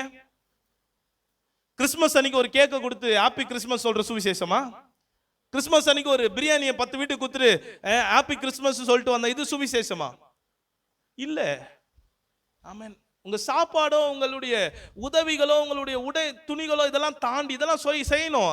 ஆனால் நாம் செய்ய வேண்டிய முக்கியமான காரியம் இயேசுவின் சுவிசேஷத்தை சொல்லணும், இயேசுவை குறித்து சொல்லணும். அல்லேலூயா. நம்முடைய பாவங்களுக்காக கல்வாரி சிலுவையில அடக்கம் பண்ணப்பட்ட, கல்வாரி சிலுவையில மரித்து அடக்கம் பண்ணப்பட்டு 3வது நாள் உயிர்த்தெழுந்தார். அதோட முடிக்கணும் சுவிசேஷம். அதான் பூரண சுவிசேஷம், ஃபுல் காஸ்பல். சில பேர் பாருங்க, இயேசு சிலுவையில நமக்காக மரித்தார், அதோட முடிச்சிடக்கூடாது. சில பேர் இயேசு பிறந்தாருங்க, அது சுவிசேஷம் அல்ல. இயேசு சிலுவையில மரித்தார் என்பதும் சுவிசேஷம் அல்ல.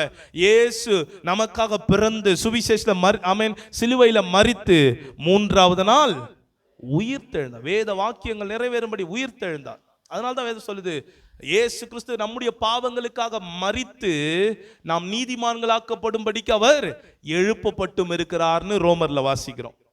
நாம் நீதிமானா மாறணும்னா அந்த உயிர்த்தெழுதலையும் விசுவாசிக்கணும். இதை சொல்லணும்ல ஆண்டவரை பத்தி.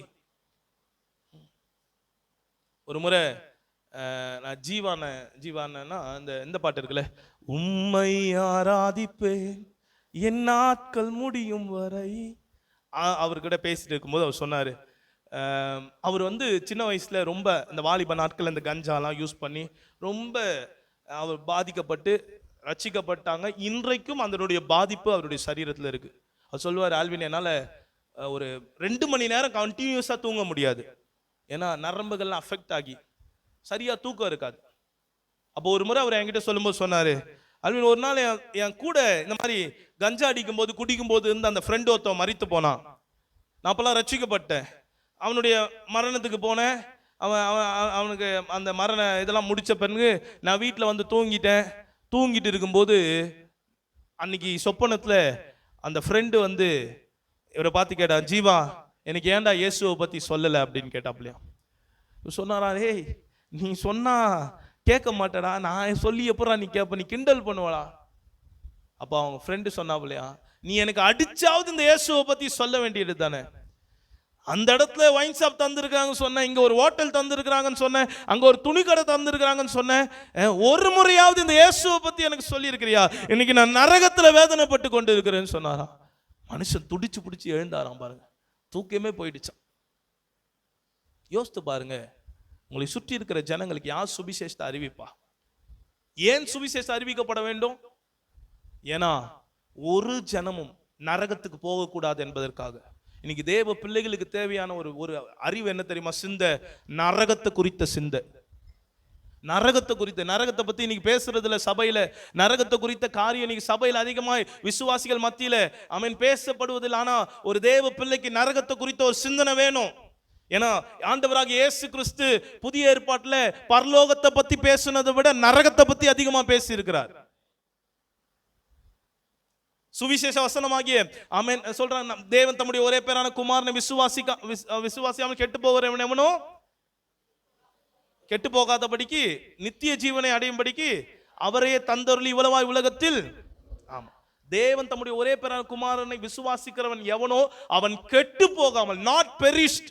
அந்த கெட்டு போகாமல் என்ற வார்த்தைக்கு என்ன தெரியுமா? நரகத்துக்கு போகாமல். எனக்கு அன்பான தேவ சபையே, நரகத்தை குறித்த ஒரு சிந்தை நமக்குள்ள இருக்கணும். ஏன் ஆண்டவராக இயேசு கிறிஸ்து கல்வாரி சிலுவையில அவ்வளவு பெரிய கோர மரணத்தை ஏறெடுக்க வேண்டும்? வேதம் சொல்லுது, அவருடைய முதுகு ஏறு உழுத நிலத்தை போல மாறினதாம். சரித்திர ஆராய்ச்சியாளர்கள் ஜோசிபஸ் எழுதின ஒரு குறிப்பு இப்படியா இருக்கிறது. தூரத்துல இருந்து பார்க்கும்போது சிலுவையில் அவருக்கு மனித உருவமே இல்லையா, ஒரு சதை பிண்டம் தொங்கி கொண்டிருக்கிறது போல. ஒரு மட்டன் ஸ்டால்ல ஒரு கறி கடையில ஒரு சதை தொங்கிட்டு இருக்கும் பாருங்க, அது என்ன கறினே தெரியாது, அப்படி ஒரு சதை தொங்கிட்டு இருக்கிற மாதிரி அவர் தொங்கி கொண்டிருந்தாராம். ஒரு குறிப்பு இப்படி சொல்லுகிறது, அவர் தலையில முட்கிரீடத்தை சூட்டி கோலால் அடித்த போது ஒரு முள்ளு கண்ணு வழியாய் வெளியே வந்ததாம். நீங்களும் நானும் இன்றைக்கு பார்க்கிறது போல இயேசு கிறிஸ்து ஒரு துணியை கட்டிக்கொண்டு சிலுவையில மரிக்கவில்லை. சிலுவையில மரிக்கிற ஒவ்வொரு மனிதனும் நிர்வாணப்படுத்தி மரிப்பார்கள். யோசித்து பாருங்க, ஒரு உயிரை கூட கொடுத்துருவாங்க, ஆனா மானத்தை யாருக்கும் விட்டு கொடுக்க மாட்டோம். அழகுள்ள தேவன் அந்த கேடு அடைந்தார். ஏன் இவ்வளவு கோரமான மரணத்தை இயேசு ஏற்க வேண்டும்? கைகள்ல கால்கள்ல ஆணிகள் கடாவப்பட்டு உச்சம் தலையிலிருந்து உள்ளம் பாத வரைக்கும் சிவந்து போயிருந்த ரத்தமான, ஏன் இவ்வளவு கோரமான மரணத்தை தேவன் ஏற்க வேண்டும்? ஏன்னா நம்முடைய வாழ்க்கைக்கு அப்புறம் ரெண்டு வாழ்க்கை இருக்கு, ஒன்னு பரலோகம், இன்னொன்னு நரகம். இந்த நரகம் இருக்கு பாருங்க, இது ரொம்ப கொடுமையானது. இதுல ஒரு மனுஷனும் போகக்கூடாது என்பதற்காக தான் கல்வாரி சிலுவையில தேவன் தம்முடைய ஜீவனை கொடுத்தார். நான் இப்படி சொல்றேன், நீங்க நரகத்தை இமேஜின் பண்ணிக்கொள்ளுங்க. உங்க மைண்ட்ல நீங்க இமேஜின் பண்ணிப்பா, நரகம் எவ்வளவு கொடுமையா இருக்கும்னு இமேஜின் பண்ணீங்க. வேதம் சொல்லுது அது அக்கினி கடல். அக்கினி கடல்னா என்ன? ஆமா, ஒரு கடலுக்குள்ள ஒன்று மூழ்கிச்சுன்னா எப்படி இருக்கும்? இப்போ ஒரு வாட்டர் பாட்டில் நான் ஒரு கல்லை தூக்கி உள்ள போட்டேன்னா, இதுக்குள்ள ஒரு கல்லை போட்டேன்னா, இங்க அடியில் இருக்கிற ஒரு கல்லை இந்த பக்கம் போனாலும் தண்ணி, அந்த பக்கம் போனாலும் தண்ணி, மேலேயும் தண்ணி, கீழேயும் தண்ணி. அந்த மாதிரி தான் நரகம். அக்கினியும் கந்தகும் எரிகிற அக்கினி கடல். அங்க புழு சாகாம இருக்கும், அங்க வேதனை இருக்கும், அங்க கூக்குரலின் சத்தம் இருக்கும், அழுகையும் பற்கடிப்பும் உண்டா இருக்கும். நீங்க என்ன வேணாலும் இமேஜின் பண்ணிக்கொள்ளுங்க. நீங்க எவ்வளவு இமேஜின் பண்ணாலும் அதை விட 1000 மடங்கு அல்ல, லட்சம் கோடி மடங்கு கொடுமையானது நரகம். நீங்க உங்க குடும்பத்தை நான் சபைக்கு வந்திருக்கிறாங்கன்னு உங்களுக்கு ஒரு ஒரு பதட்டம் இருக்கா? சபைக்கு வரலன்னு சொல்லி அந்த நாட்கள் எல்லாம் சபைக்கு வீட்டுக்கார் வரல, பிள்ளைங்க வரலன்னு சொன்னா அந்த அம்மா வீட்டுக்கு போய் சண்டை போடும். சர்ச்சு வர்றதை விட்டு உனக்கு என்ன முக்கியம்? வேலைக்கு போய் முன்ன சம்பாத்தியமா கேட்டேன், நீ சர்ச்சுக்கு வர வேண்டியதானே? சர்ச்சுக்கு வராம இன்னைக்கு சோறே கிடையாது. சண்டை போடும். ஆனா இன்னைக்கு இருக்கிற தாய்மார்கள் பாருங்க, ஏங்க சாப்பாடு வடிச்சு வச்சிருக்கேன், சாப்பிட்டு தூங்குங்க. தம்பி விளையாட்டு வந்து மத்தியானம் சாப்பாடு வேஸ்ட் ஆயிடக்கூடாது. வாழ்க்கையே வேஸ்ட் ஆயின்னு இருக்கு. சாப்பாடு வேஸ்ட் ஆயிடக்கூடாது. நீ விளையாட்டு வந்து சாப்பிட்டு போ. நீங்க பிள்ளைங்க உங்க எத்தனை பேர் குடும்பமா சபைக்கு வந்திருக்கிறீங்கன்னு கேட்டா எத்தனை பேர் கரங்களை உயர்த்த முடியும்? குடும்பமா சபைக்கு போறீங்களா? ஒரு ஆள் சபைக்கு வர்றது, பிள்ளைங்க வந்தா பெற்றோர் வர்றது இல்ல, பெற்றோர் வந்தா பிள்ளைகளுக்கு வர்றது. அந்த அந்த பாரம் உங்களுக்குள்ள இருக்கு. நான் சொல்லட்டுமா, உங்களுக்குள்ள ஒரு பாரம் இருக்குமாண்ணா, உங்க கணவர் எவ்வளவு மோசமா இருந்தா பிள்ளைங்க சபைக்கே வரமாட்ட சொன்னாலும் உங்களுக்குள்ள பாரம் இருக்குன்னு சொன்னா கர்த்தர் அவர்களை கொண்டு வந்து சபையில நிறுத்துவார். ஆமென். தேவனால மாற்ற முடியாத நபர் ஒன்றும் இல்லை. நீ எத்தனை பேர் சுவிசேஷத்தை அறிவிக்க ஆயத்தமா இருக்கிறோம்? ஆயத்தமா இருந்தா மாத்திரம் போதாது, பரிசுத்தமா இருக்கணும்.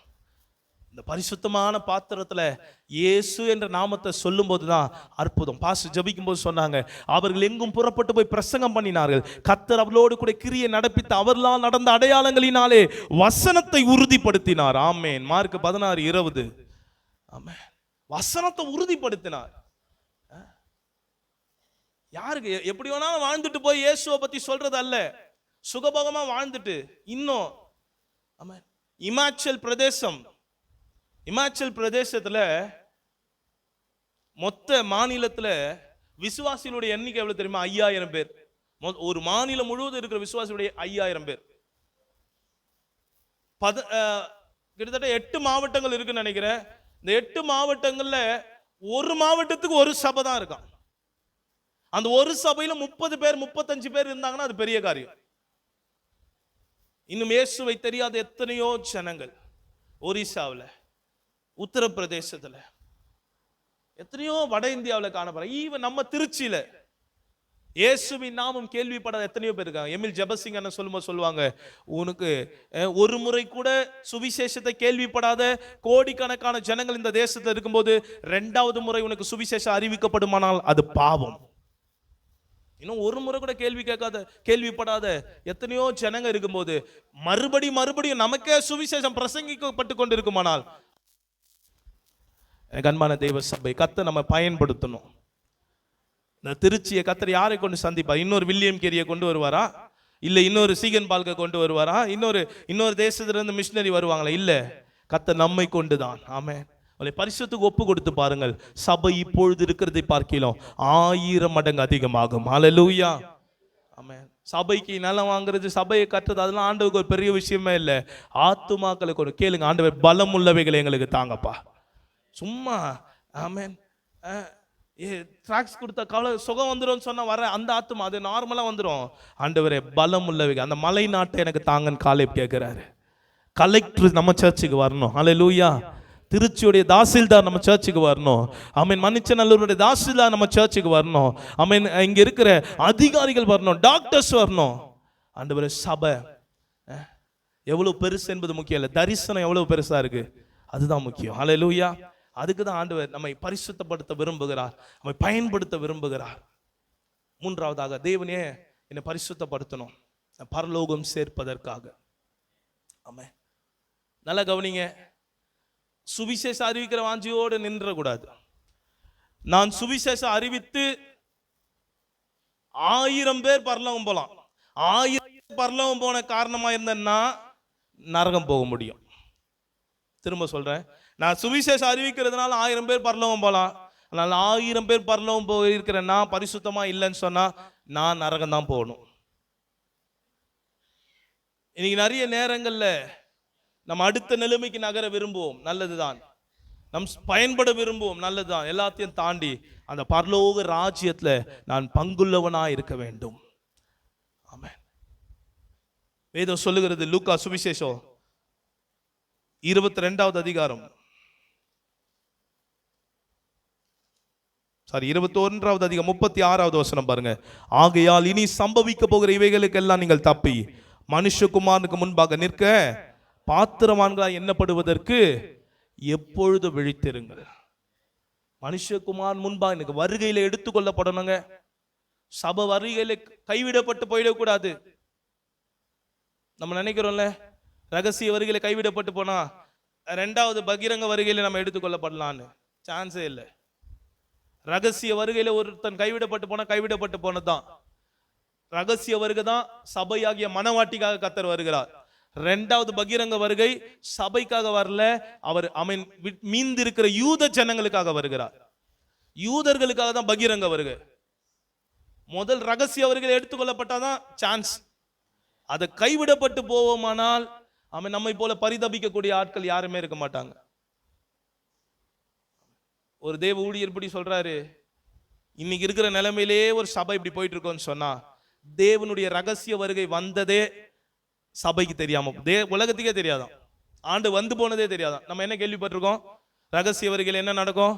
திடீர்னு அங்கங்க ஜனங்க மறைஞ்சு போயிடுவாங்க. ஃப்ளைட்ல போயிட்டு இருக்கும்போது ஃப்ளைட் ஆக்சிடென்ட் ஆகும், பைலட் எடுத்துக்கொள்ளப்படுவார், ரட்சிக்கப்பட்ட டிரைவர் எடுத்துக்கொள்ளப்படுவார், ஒரே ஆக்சிடென்ட் ஆகும், தேசமே ஒரு பெரிய குழப்பத்துக்கு போகும்னு நினைக்கிறோம்ல. ஆனா அவர் சொல்றாரு, இப்போ இருக்கிற இதே நிலைமையில சபை ஒரு மந்தமான நிலைமையில, இந்த தங்கி இருக்கிற நிலைமையில, பரிசுத்தம் இல்லாத ஒரு நிலைமையில சபை போய் கொண்டு இருக்குமானால் ரகசிய வருகை, அதாவது இயேசு வந்துட்டு போனதே சபைக்கு தெரியாதான். இப்ப யோசித்து பாருங்க, இவ்வளோ பேர் சர்ச்சில் இருக்கிறோம், ஒரு 50 பேர் இருக்கிறோம்னு வச்சுங்களேன், 50 பேர்ல 40 போயிட்டோம்னா என்ன வரும்? பதட்டம் வரும். ஐயோ காணுமே, இவ்வளவு பேர் காணுமே, பாஸ்டர் மட்டும் தான் காணும் அப்படின்னா என்ன இருக்கும்? சரி எங்கேயோ போயிருக்காரு போல, பாபநாசம் போயிட்டு போல, பாஸ்டர் அங்க போய் அங்க ஏதோ மினிஸ்ட்ரி ஏதோ போயிருக்காரு போல, இல்ல வேற எங்கேயோ போயிருக்காரு போல, நம்ம என்ன பண்றோம்?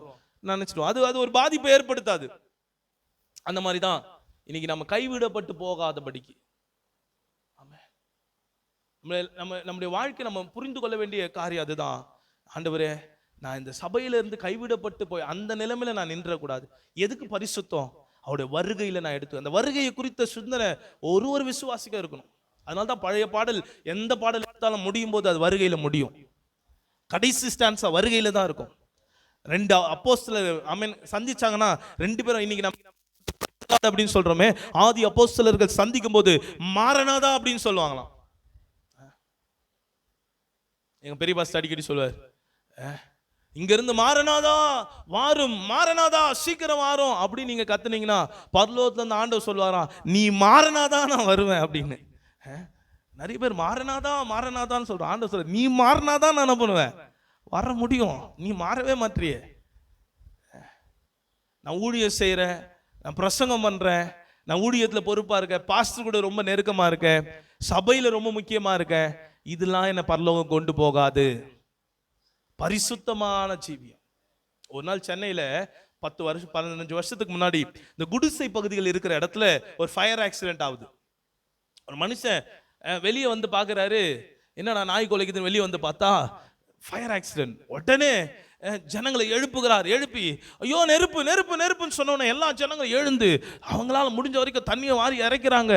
ஃபயர் சர்வீஸ் கூப்பிடுறாங்க, ஃபயர் இன்ஜினும் வருது. ஆனா ஃபுல்லா எரிஞ்சு நாசமாகுது. கர்த்தருக்கு ஸ்தோத்திரம், எந்த உயிர் சேதமும் இல்லை, ஆனா பொருள் சேதம். குடிசை அப்படியே பக்கத்துல வேகமா பரவி எல்லாம் அழிஞ்சு போனா, ஆனா எந்த உயிர் சேதமும் இல்லை. இப்போ ஜனங்கள்லாம் ஐயோ பரவாயில்ல, இதுல இருந்தோம்னா எல்லாமே செத்து போயிருப்போமே, யார் இதை பார்த்தது அப்படின்னு சொல்லும் போது அந்த நபர், இந்த அண்ணன் தான் கத்துனாரு, அந்த அண்ணன் சொல்லி தான் நாங்களாம் எழுந்தோம். அவரை பார்த்துக்க, நீ எப்படி எழுந்து வந்த? இல்ல நம்ம தெரு நாய் ஒண்ணு இருக்கும்ல, அது கத்திக்கிட்டே இருந்துச்சு, என்னடா நாய் ரொம்ப நேரம் கத்துதேன்னு சொல்லி எழுந்து வெளியே வந்து பார்த்தேன், அப்பதான் நெருப்பு எரியதை பார்த்தேன். என்னது, நம்ம தெரு நாய் கத்தியா? அந்த தெரு நாய் தான் நம்ம எல்லாருடைய உயிரையும் காப்பாத்துச்சு, அந்த நாய் எங்க அப்படின்னு தேடினாங்களாம். தேடி பார்த்தா அந்த நாய் ஒரு சங்கிலியில கட்டப்பட்டு ஒரு கட்டையில கட்டி வச்சிருந்தாங்களாம். அது விடுதலை ஆக்க முடியாம, விடுவிக்க முடியாம எரிந்து கறி கட்டையா இருந்துச்சு. இன்னைக்கு நம்முடைய வாழ்க்கை அப்படி போயிடக்கூடாது. நான் சுவிசேஷம் சொல்றதுனால பல பேர் ரட்சிக்கப்படலாம், ஆனா பல பேர் ரட்சிக்கப்படுறதுக்கு காரணமா இருக்கிறனா நரகம் போயிடக்கூடாது. எனக்கு அன்பான தேவ சபையே, கர்த்தர் பரிசுத்தத்தை எதிர்பார்க்க காரணம் என்ன தெரியுமா? அவருடைய பரலோக ராஜ்யத்துல உங்களை என்னைய நிறுத்துவதற்காக தான் இவ்வளோ பிரயாசப்பட்டோம். சபைக்கு வந்து வேதம் சொல்லுது, தெரிஞ்சு செய்யறவனை விட தெரியாம செய்யறவனை விட தெரிஞ்சு செய்யறவனுக்கு அநேக அடிகள் அடிக்கப்படும். எக்ஸ்ட்ரா கவனிப்பு இருக்கும் நரகத்துல, நியாய தீர்ப்பு நாள்ல. நீங்க நம்ம புரிந்து கொள்ள வேண்டிய ஒரு காரியம், நான் ஏன் பரிசுத்தமாக்க பண்ணோம்? அவருடைய வருகையில என் குமாரனுக்கு முன்பாக நான் நிற்கப்படுவதற்கு பாத்திரவானா மாறணும்னா பரிசுத்த அவசியம். நான் எவ்வளவு காணிக்கை கொடுக்கிறேன், எவ்வளவு ஊழியம் செய்கிறேன், எவ்வளவு பாட்டு பாடுறேன், எவ்வளவு நான் ஊழியங்களை தாங்குறேன், எவ்வளவு எனக்கு இன்ஃப்ளூயன்ஸ் இருக்கு, இதெல்லாம் தாண்டி எவ்வளவு பரிசுத்தமா இருக்கிறோம். பரிசுத்தம் இல்லாமல் ஒருவனும் தேவனை ஆண்டவர் சொல்ல, ஆகையால் நான் பரிசுத்தராய் இருக்கிறது போல நீங்க பரிசுத்தராய் இருங்க. எந்த விஷயமும் நம்மை பாதிக்கும், எந்த காரியமும் நம்மை பாதிக்கும். ஆமென். சாப்பாட்டுல பரிசுத்தம் வேணும், பார்வையில பரிசுத்தம் வேணும், பேச்சுல பரிசுத்தம் வேணும், சிந்தையில பரிசுத்தம் வேணும். ஆமென். இது சும்மா ஏதோ ஒரு நாள்ல மேஜிக்கலாலாம் நடந்துராது. வேதம் சொல்லு, வாலிபன் தன் வழி எதனால் சுத்தம் பண்ணுவான்? வேத வசனத்தின்படி தன்னை காத்துக் கொள்றத. அனுதினமும் கர்த்தருடைய வார்த்தையை தியானிங்க. இந்த வசனம் தான் நம்மை பரிசுத்தமாக்கும். கர்த்தருடைய வார்த்தை தான் நம்மை சுத்திகரிக்கும். ஆமென். எவ்வளவு வசனங்களை கேட்குறீங்களோ, எவ்வளவு வசனங்களை தியானிக்கிறீங்களோ, வசனங்களை எவ்வளவு வாசிக்கிறீங்களோ, அந்த வார்த்தை நம்மை பரிசுத்தமாக்கி கொண்டே இருக்கும். நான் சொன்ன பாருங்க, ஒரு நாயினுடைய சத்தம் ஆயிரக்கணக்கான உயிர்களை காப்பாத்தினது. ஆனா அந்த நாய் கட்டப்பட்டு இருந்ததுனால அது மரித்து போனது. இன்னைக்கு அப்படிப்பட்ட ஒரு கிறிஸ்தவ வாழ்க்கையை நம்ம வாழ்ந்துடக்கூடாது. ஆண்டவருடைய சமூகத்தில் ஒப்பு கொடுக்கலாமா? இருக்கிற இடத்துல எல்லாம் அப்படியே எழும்பி நின்று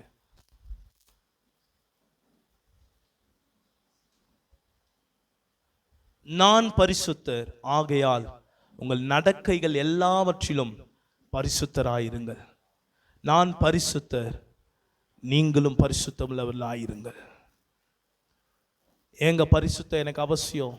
நான் அடுத்த படிநிலைக்குள்ளாக நகர வேண்டுமானால் பரிசுத்தம் இல்லாம அடுத்த நிலைமைக்கு நான் பாஸ் ஆக முடியாது. பல வருஷமா நீங்க ஒரே நிலைமையில 2ஆம் கிளாஸ்லயே இருந்தது போதும்னு ஆண்டவர் சொல்றாரு. பல வருஷமா விசுவாச நிலைமையிலே இருந்தது போதும். எனக்கு அன்பான தேவ சபையே, விசுவாச நிலைமை என்பது கர்த்தர் மேல பாரத்தை வச்சு. சில பேருக்கு ஏன் விசுவாச நிலைமையில வளர முடியலன்னா, இவங்களே பாரத்தை வச்சுட்டு, ஐயோ எனக்கு அது இல்லையே, இது இல்லையே, சுகம் இல்லையே. கர்த்தர் மேல் பாரத்தை வைத்து விடுங்க. ஆனா ஒரு சீஷத்துவ நிலைமை என்பது என்ன தெரியுமா? கர்த்தருடைய பாரத்தை நான் சுமக்கிறது. நீங்க சர்ச்சுக்குள்ள வரும்போது உங்க கர்த்தர் மேல வச்சிடணும். ஆனா அதுல வளர்ச்சியின் நிலைமை என்ன தெரியுமா? அவருடைய பாரத்தை நான் சுமக்க வேண்டும். நீங்க அடுத்த நிலைமைக்கு நகர்த்த கர்த்தர் விரும்புகிறார். நான் எப்பவுமே சொல்வேன், நாம் ஜெபிக்கிறதுனால கர்த்தர் எதையும் செய்கிறது இல்லை. நம்முடைய வாழ்க்கையில கர்த்தர் ஏதோ ஒன்றை செய்ய விரும்புகிறார். அதுக்கு தான் ஜெபிக்கவே வைக்கிறார்.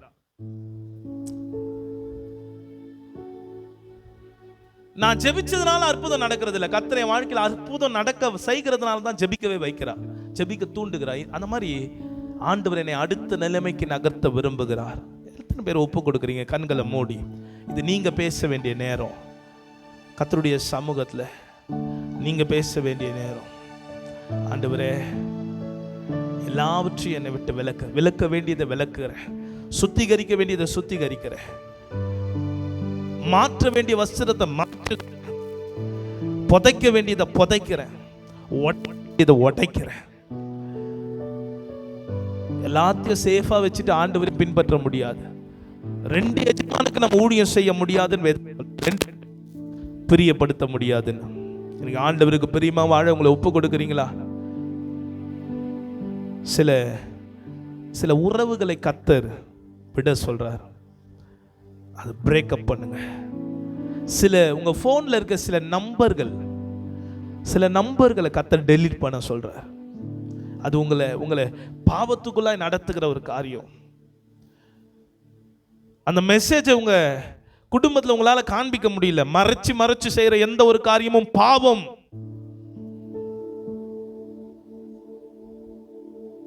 சில பேர் சொல்றாங்க, பாஸ்டர் இது சரியா தப்பான்னு தெரியல அப்படின்னு வந்துச்சுனாவே அது தப்பு தான்.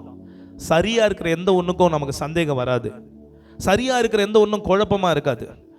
இது சரியா தப்பான்னு தெரியல அவங்க கிட்ட பேசுறது. நான் தப்பான எண்ணத்துல பேசல, ஆனா ஏதோ எனக்கு அது ஒரு நெருடலா இருக்குன்னா அது தப்பு தான். அதை விட்டு விலகுங்க. இன்னைக்கு நிறைய குடும்பத்தை கெடுத்து கொண்டிருக்கிற ஒரு பொல்லாத ஆவி, விபச்சார வேசித்தனத்தின் ஆவி. சபையே, ஒரு ஊழியக்காரனாய் கையெடுத்து கெஞ்சு கேட்கிறேன், அந்த பாவத்துல மாத்திரம் உடன்பற்றாதீங்க, அந்த பாவத்துல மாத்திரம் மோசம் போகாதிருங்க. அது உங்க வாழ்க்கையை அழிச்சிடும். இன்னைக்கு ஆண்டவரை புதைக்க வேண்டியதை புதைக்கிறோம்பா. 2வது சொன்னேன், நான் பயன்படும்படிக்கு அவர் என்னை பரிசுத்தமாக்குகிறார். நான் பயன்படணும் ஆண்டவரே, நான் பயன்படணும். எத்தனை பேர் விரும்புறீங்க? வலது கரத்தை உயர்த்தி பண்படுத்தும் சித்தம் போல பயன்படுத்தும் விருப்பம் போல பண்படுத்தும் சித்தம் போல பயன்படுத்தும் விருப்பம் போல கரத்தில் நான் புல்லாங்குழல் ஒவ்வொரு நாளும் இசைத்திடுமே. கரத்தில் நான் புல்லாங்குழல் ஒவ்வொரு நாளும் இசைத்திடுமே. உமக்காக தானே ஐயா நான் உயிர் வாழ்கிறேன் ஐயா. உண்மையா சொல்றீங்களா? மௌனமா இருக்காதீங்க. உமக்காக தானே, உங்க வாய்ப்புற பரலோகம் கேட்கட்டும். நான் உயிர் வாழ்கிறேன் ஐயா. சின்ன பிள்ளைங்க எல்லாம் சொல்லுவோமா? இந்த உடலும் உள்ளமெல்லாம், உடலும் உள்ளமெல்லாம் அன்பர் உமக்காக, அன்பர் உமக்காக தானே. ஏன் பரிசுத்தம்? மனுஷகுமாரன் வரும் நாள்ல அவருக்கு முன்பாய் பாத்திரமானாய் நிற்கப்படுவதற்கு நாம் பரலோகம் செல்லணும்னா பரிசுத்தம் தான் முக்கியம்.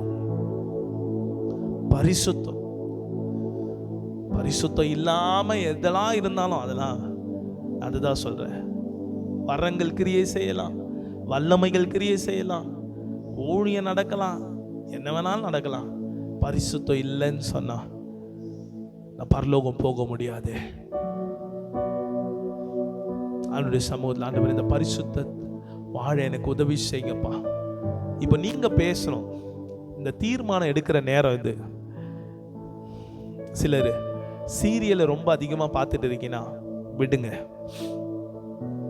அதுல கள்ள தொடர்பு, பொறாமை, பழி வாங்கிறது, இதுதான் வருது. இதுதான் நமக்குள்ள போகுது. எப்படி பரிசுத்தம் உண்டாகும்? சில பேர் பிக் பாஸ், சில பேர் சினிமா. கர்த்தர் ஏதோ ஒரு காரியத்தை உணர்த்துறாரு, அதை விட்டுருங்க. இதெல்லாம் வாழ்க்கைய ஆமா, ஒரு செத்த தைலக்காரனுடைய மொத்த தைலத்தை கெட்டு நாரி போக பண்ணும். நீங்க ஆண்டவருக்காக இழக்க நீங்க ஆயத்தமா இருக்கிறீங்களா? இந்த பரிசுத்தத்துக்காக எதையும் இழக்க நான் ஆயத்தமா இருக்கிறேன். ஏன்னா உங்களுக்கு கிடைக்க போறது மகிமையானது ஒன்று. பரலோக ராஜ்யத்தின் புத்திரர்களாய் நான் மாறணும்னு சொன்னா இன்னைக்கு அது பரிசுத்தம் நமக்கு தேவையே. நீ பல சபைகள்ல இதை பத்தி பேசுறது இல்லம்மா. ஆனா கர்த்தர் நம்முடைய சபைக்கு கர்த்தர் இந்த பாரப்படுத்தி இருக்கிறார்னு சொன்னா கர்த்தர் உங்களையும் என்னையும் நேசிக்கிறார் என்ற அர்த்தம். கர்த்தர் உங்களை என்னை நேசிக்கிற, எப்படியாவது என் பிள்ளைகிட்ட ஒரு பழுதொன்றும் இல்லாதபடிக்கு அவங்கள தூய்மையாக்க. வேதம் சொல்லுது எபேசியர்ல, கரை திரை முதலானவைகள் நம்மை விட்டு அகற்ற விரும்ப. கரைனா ஒரு சட்னி பட்டுச்சுன்னா அது கரை, அதை தோச்ச பின்பு அந்த அதுல அந்த வடு இருக்கும் பாரு, அதுதான் தெரை. அது கூட இல்லாம நம்மை சுத்திகரிக்க அவர் வல்லமையா இருக்கிறார். ரத்தாம்பர சிவப்பான நம்முடைய பாவத்தை வெண்பஞ்சை போல உறைந்த மழையை போல மாற்றுகிற தெய்வம். ஆண்டுடைய சமூகத்தில் ஒப்பு கொடுக்கலாம். ஒரே ஒரு விஷயம், அதில் எல்லாம் கண்களை மூடி பாரும் தந்தையே, எந்தன் உள்ளத்தை யாரும் காணா உள் ஆலங்கோலத்தை பாரும் தந்தையே, எந்தன் உள்ளத்தை யாரும் காணா உள் ஆலங்கோலத்தை மனம் நொந்து மருளுகிறேன். பரிசுத்தம் கெஞ்சுகிறேன், பரிசுத்தம் கெஞ்சுகிறேன். இந்த வாஞ்ச உங்களுக்குள்ள இருக்குமானா எல்லாரும் இந்த பாட்டை பாட வேணாம். நான் ஆண்டவருக்காக சில தீர்மானங்கள் எடுக்கிறேன். இதுதான் என் வாழ்க்கையை கெடுக்குதுன்னு எனக்கு தெரியுது. இதை விட்டு நான் சில காரியங்களை விலக விரும்புகிறேன்னு சொல்றவங்க மாத்திரம் உங்க வலது கரத்தை உயர்த்தி, நான் தீர்மானம் எடுக்கிறேன்னு சொல்றவங்க ஆமென், அவங்க மாத்திரம் வலது கரத்தை உயர்த்தும்படி உங்களை அன்பாய் கேட்கிறேன். ஏதோ ஒரு காரியம் இன்னைக்கு சர்ச்சுக்கு வந்திருக்கிறோம், நான் சிலதை விட்டுவிட ஆண்டவர் சவுலை பார்த்து எல்லாத்தையும் அழிச்சிடுவான்னு சொல்லும்போது சில கொழுமையானவைகளை அவன் எடுத்து கொண்டு வந்துட்டான். பாதிப்பில்லாததெல்லாம் ஈஸியா அழிச்சிடலாங்க. பாதிப்புள்ளதை அழிக்கணும். இது அழிச்சுனா எனக்கு பாதிப்பு வரும் தெரியும், அதனால சில பிரச்சனைகளை நான் சந்திப்பேன் தெரியும். இருந்தாலும் ஆண்டவருக்காக அதை விட்டுவிட, முற்றிலுமாய் அழித்து போட, எரித்து போட இன்னைக்கு நான் ஒப்பு கொடுக்குறேன்னு சொல்றவங்க அப்படியே வலது கரத்தை உயர்த்து. உங்களுக்காக மாத்திரம் நான் செபிக்க விரும்புகிறேன். அவங்க மாத்திரம் அப்படியே முன்பாக வரலாமா? வாலிப பிள்ளைங்க இருப்பீங்கன்னா ஒப்பு கொடுங்க. ஆமென். சும்மா சபைக்கு வந்து வார்த்தையை கேட்கறதுனால வேதம் ஆமென் ஒரு பிரயோஜனமும் இல்லை. வேதம் சொல்லுது, நான் சொன்ன வார்த்தைகளின்படி கேட்டு ஆமென் அவைகளை கை கொள்ளுகிறவனோ அவன் கண்மலையின் மேல் கட்டப்பட்ட புத்தியுள்ள மனுஷனுக்கு ஒப்பா இருக்கிறான். வேதம் சொல்லுது, பெருவெள்ளம் மோதியும் பெருங்காற்று வீசியும் பெருமழை சொரிந்தும் அவன் நிலைத்திருப்பான். வலது கரத்தை உயர்த்தின அப்படியே கொஞ்சம் உங்க இடத்துல இந்த முன்னாடி இந்த கேமராக்கு முன்னாடி வரும்படி உங்களை அன்பாய் கேட்கிறேன். கரங்களை உயர்த்தின அப்படியே முன்பாங்க. கர்த்தருக்காக முன்னால வர்றதுக்கு ஒரு நாள் வெட்கப்படக்கூடாது. சில தீர்மானங்கள் ஆண்டுடைய தைரியமா எடுங்க. தைரியமா கர்த்தர் பலப்படுத்துவார். ஆமென். ஆண்டவருடைய சமூகத்தில் சொல்லுவோமா, வேண்டாத பலவீனங்கள் ஆண்டவா முன்வைக்கிறேன். ஒரு ஜபமா, வேண்டாத பலவீனங்கள் ஆண்டவா முன்வைக்கிறேன். மீண்டும் தலை தூக்காமல்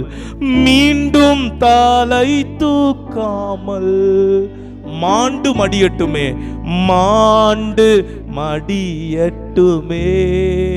சொல்லுங்களேன். மீண்டும் தலை தூக்காமல் மாண்டு மடியட்டுமே. உகந்த காணிக்கையாய் ஒப்பு கொடுத்தேன் ஐயா. சுகந்த வாசனையாய்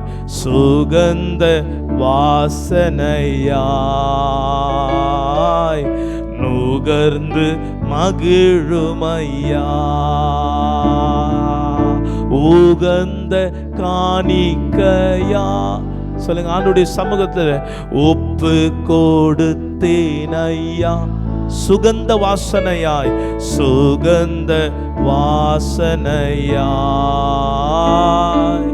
நுகர்ந்து மகிழுமையா.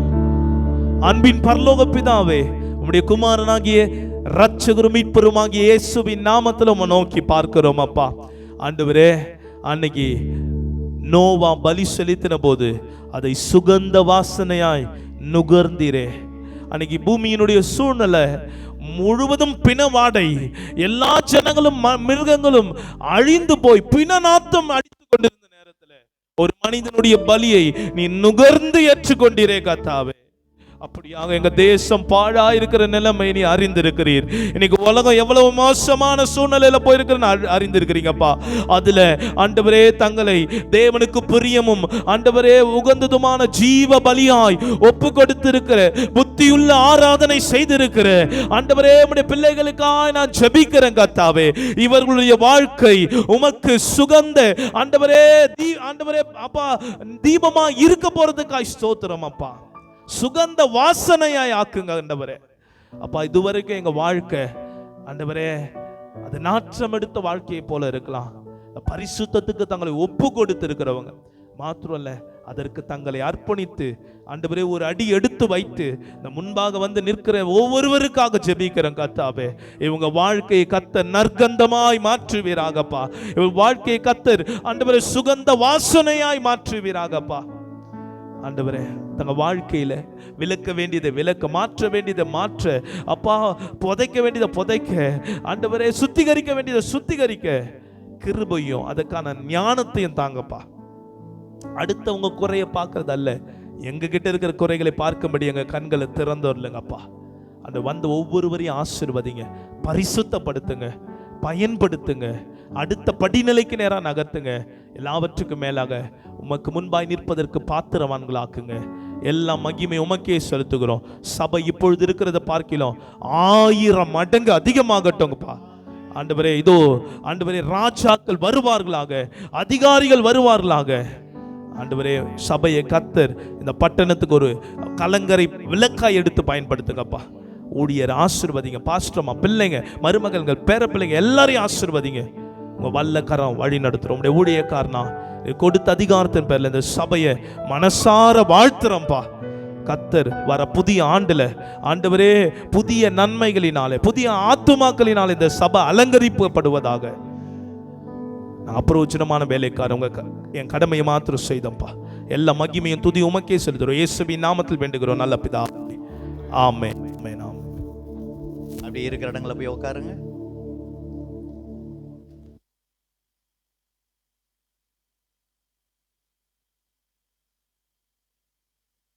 நல்ல வார்த்தைகளுக்கு நல்ல கரங்களை தட்டி கர்த்தரை ஸ்தோத்திரம் பண்ணலாமா? ஆத்மா தான் சொல்ல போறோம், பயப்படாதீங்க, ஒரு பிரசங்கம் அல்ல. சின்ன பிள்ளைகள்லாம் இன்னைக்கு பெற்றோர் இந்த டான்ஸ் ப்ரோக்ராம்ல இருக்கிற பிள்ளைங்களா அப்படி எழுந்துருங்க. அகிலாசன் இவங்க தானே என்ன என்ன இருக்காங்களா? இன்னும் எத்தனை பேர்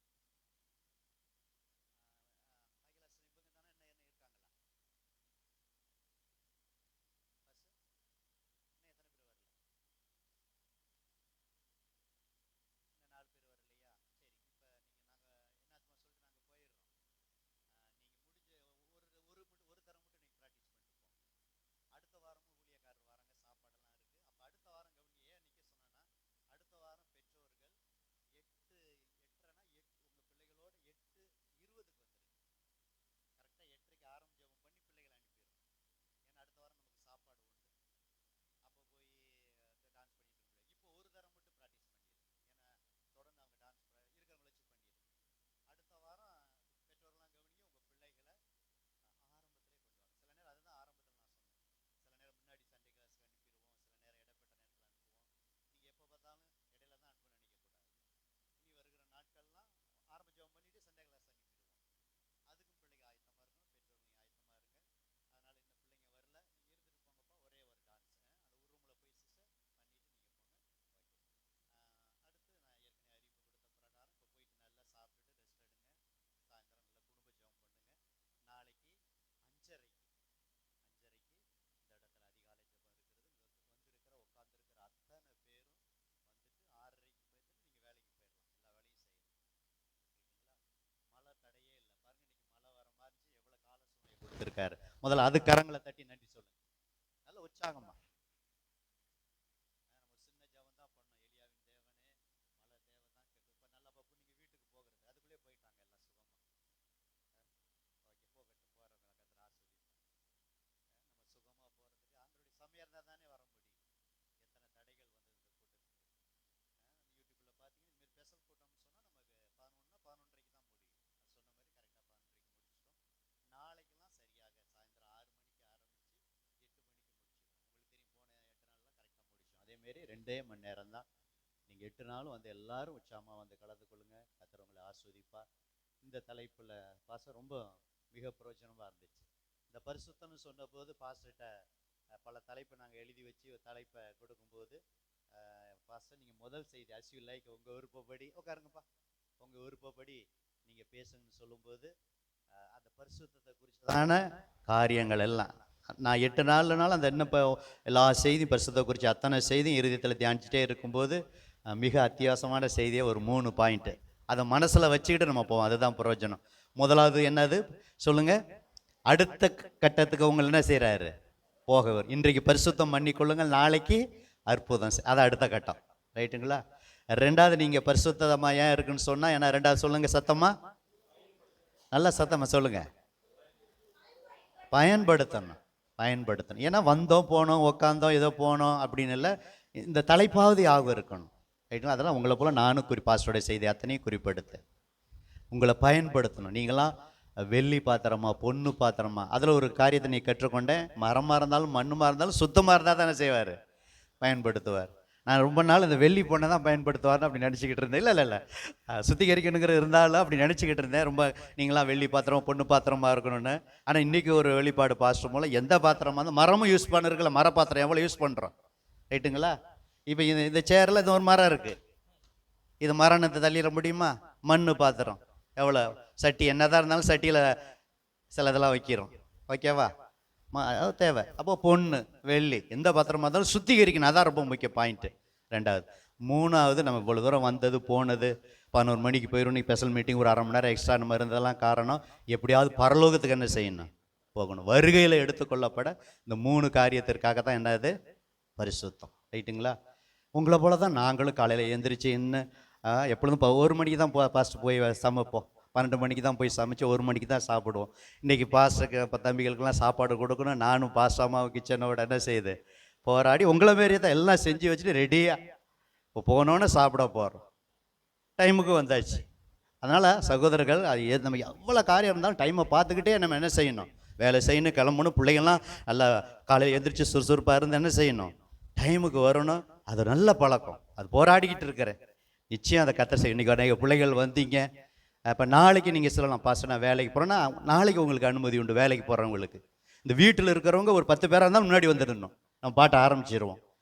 நாளைக்கு பாட்டு பாடிட்டு ஜாம் பண்ணிட்டு இருக்கும்போது இந்த வேலைக்கு போகிறவங்க, ஏன்னா அங்கே 6 மணிக்கு முடியும், வர்றதுக்கு 6:30, இங்கே கொஞ்சம் வந்து முன்ன பண்ண வருவாங்க. அதனால் மேக்சிமம் எல்லா நாளும் அது கலந்துக்குள்ள ஒதுக்க வேண்டியதை ஒதுக்கி. சனிக்கிழமை ஒரு பாஸ்டர், இன்னொரு பாஸ்டர் வருவாங்க.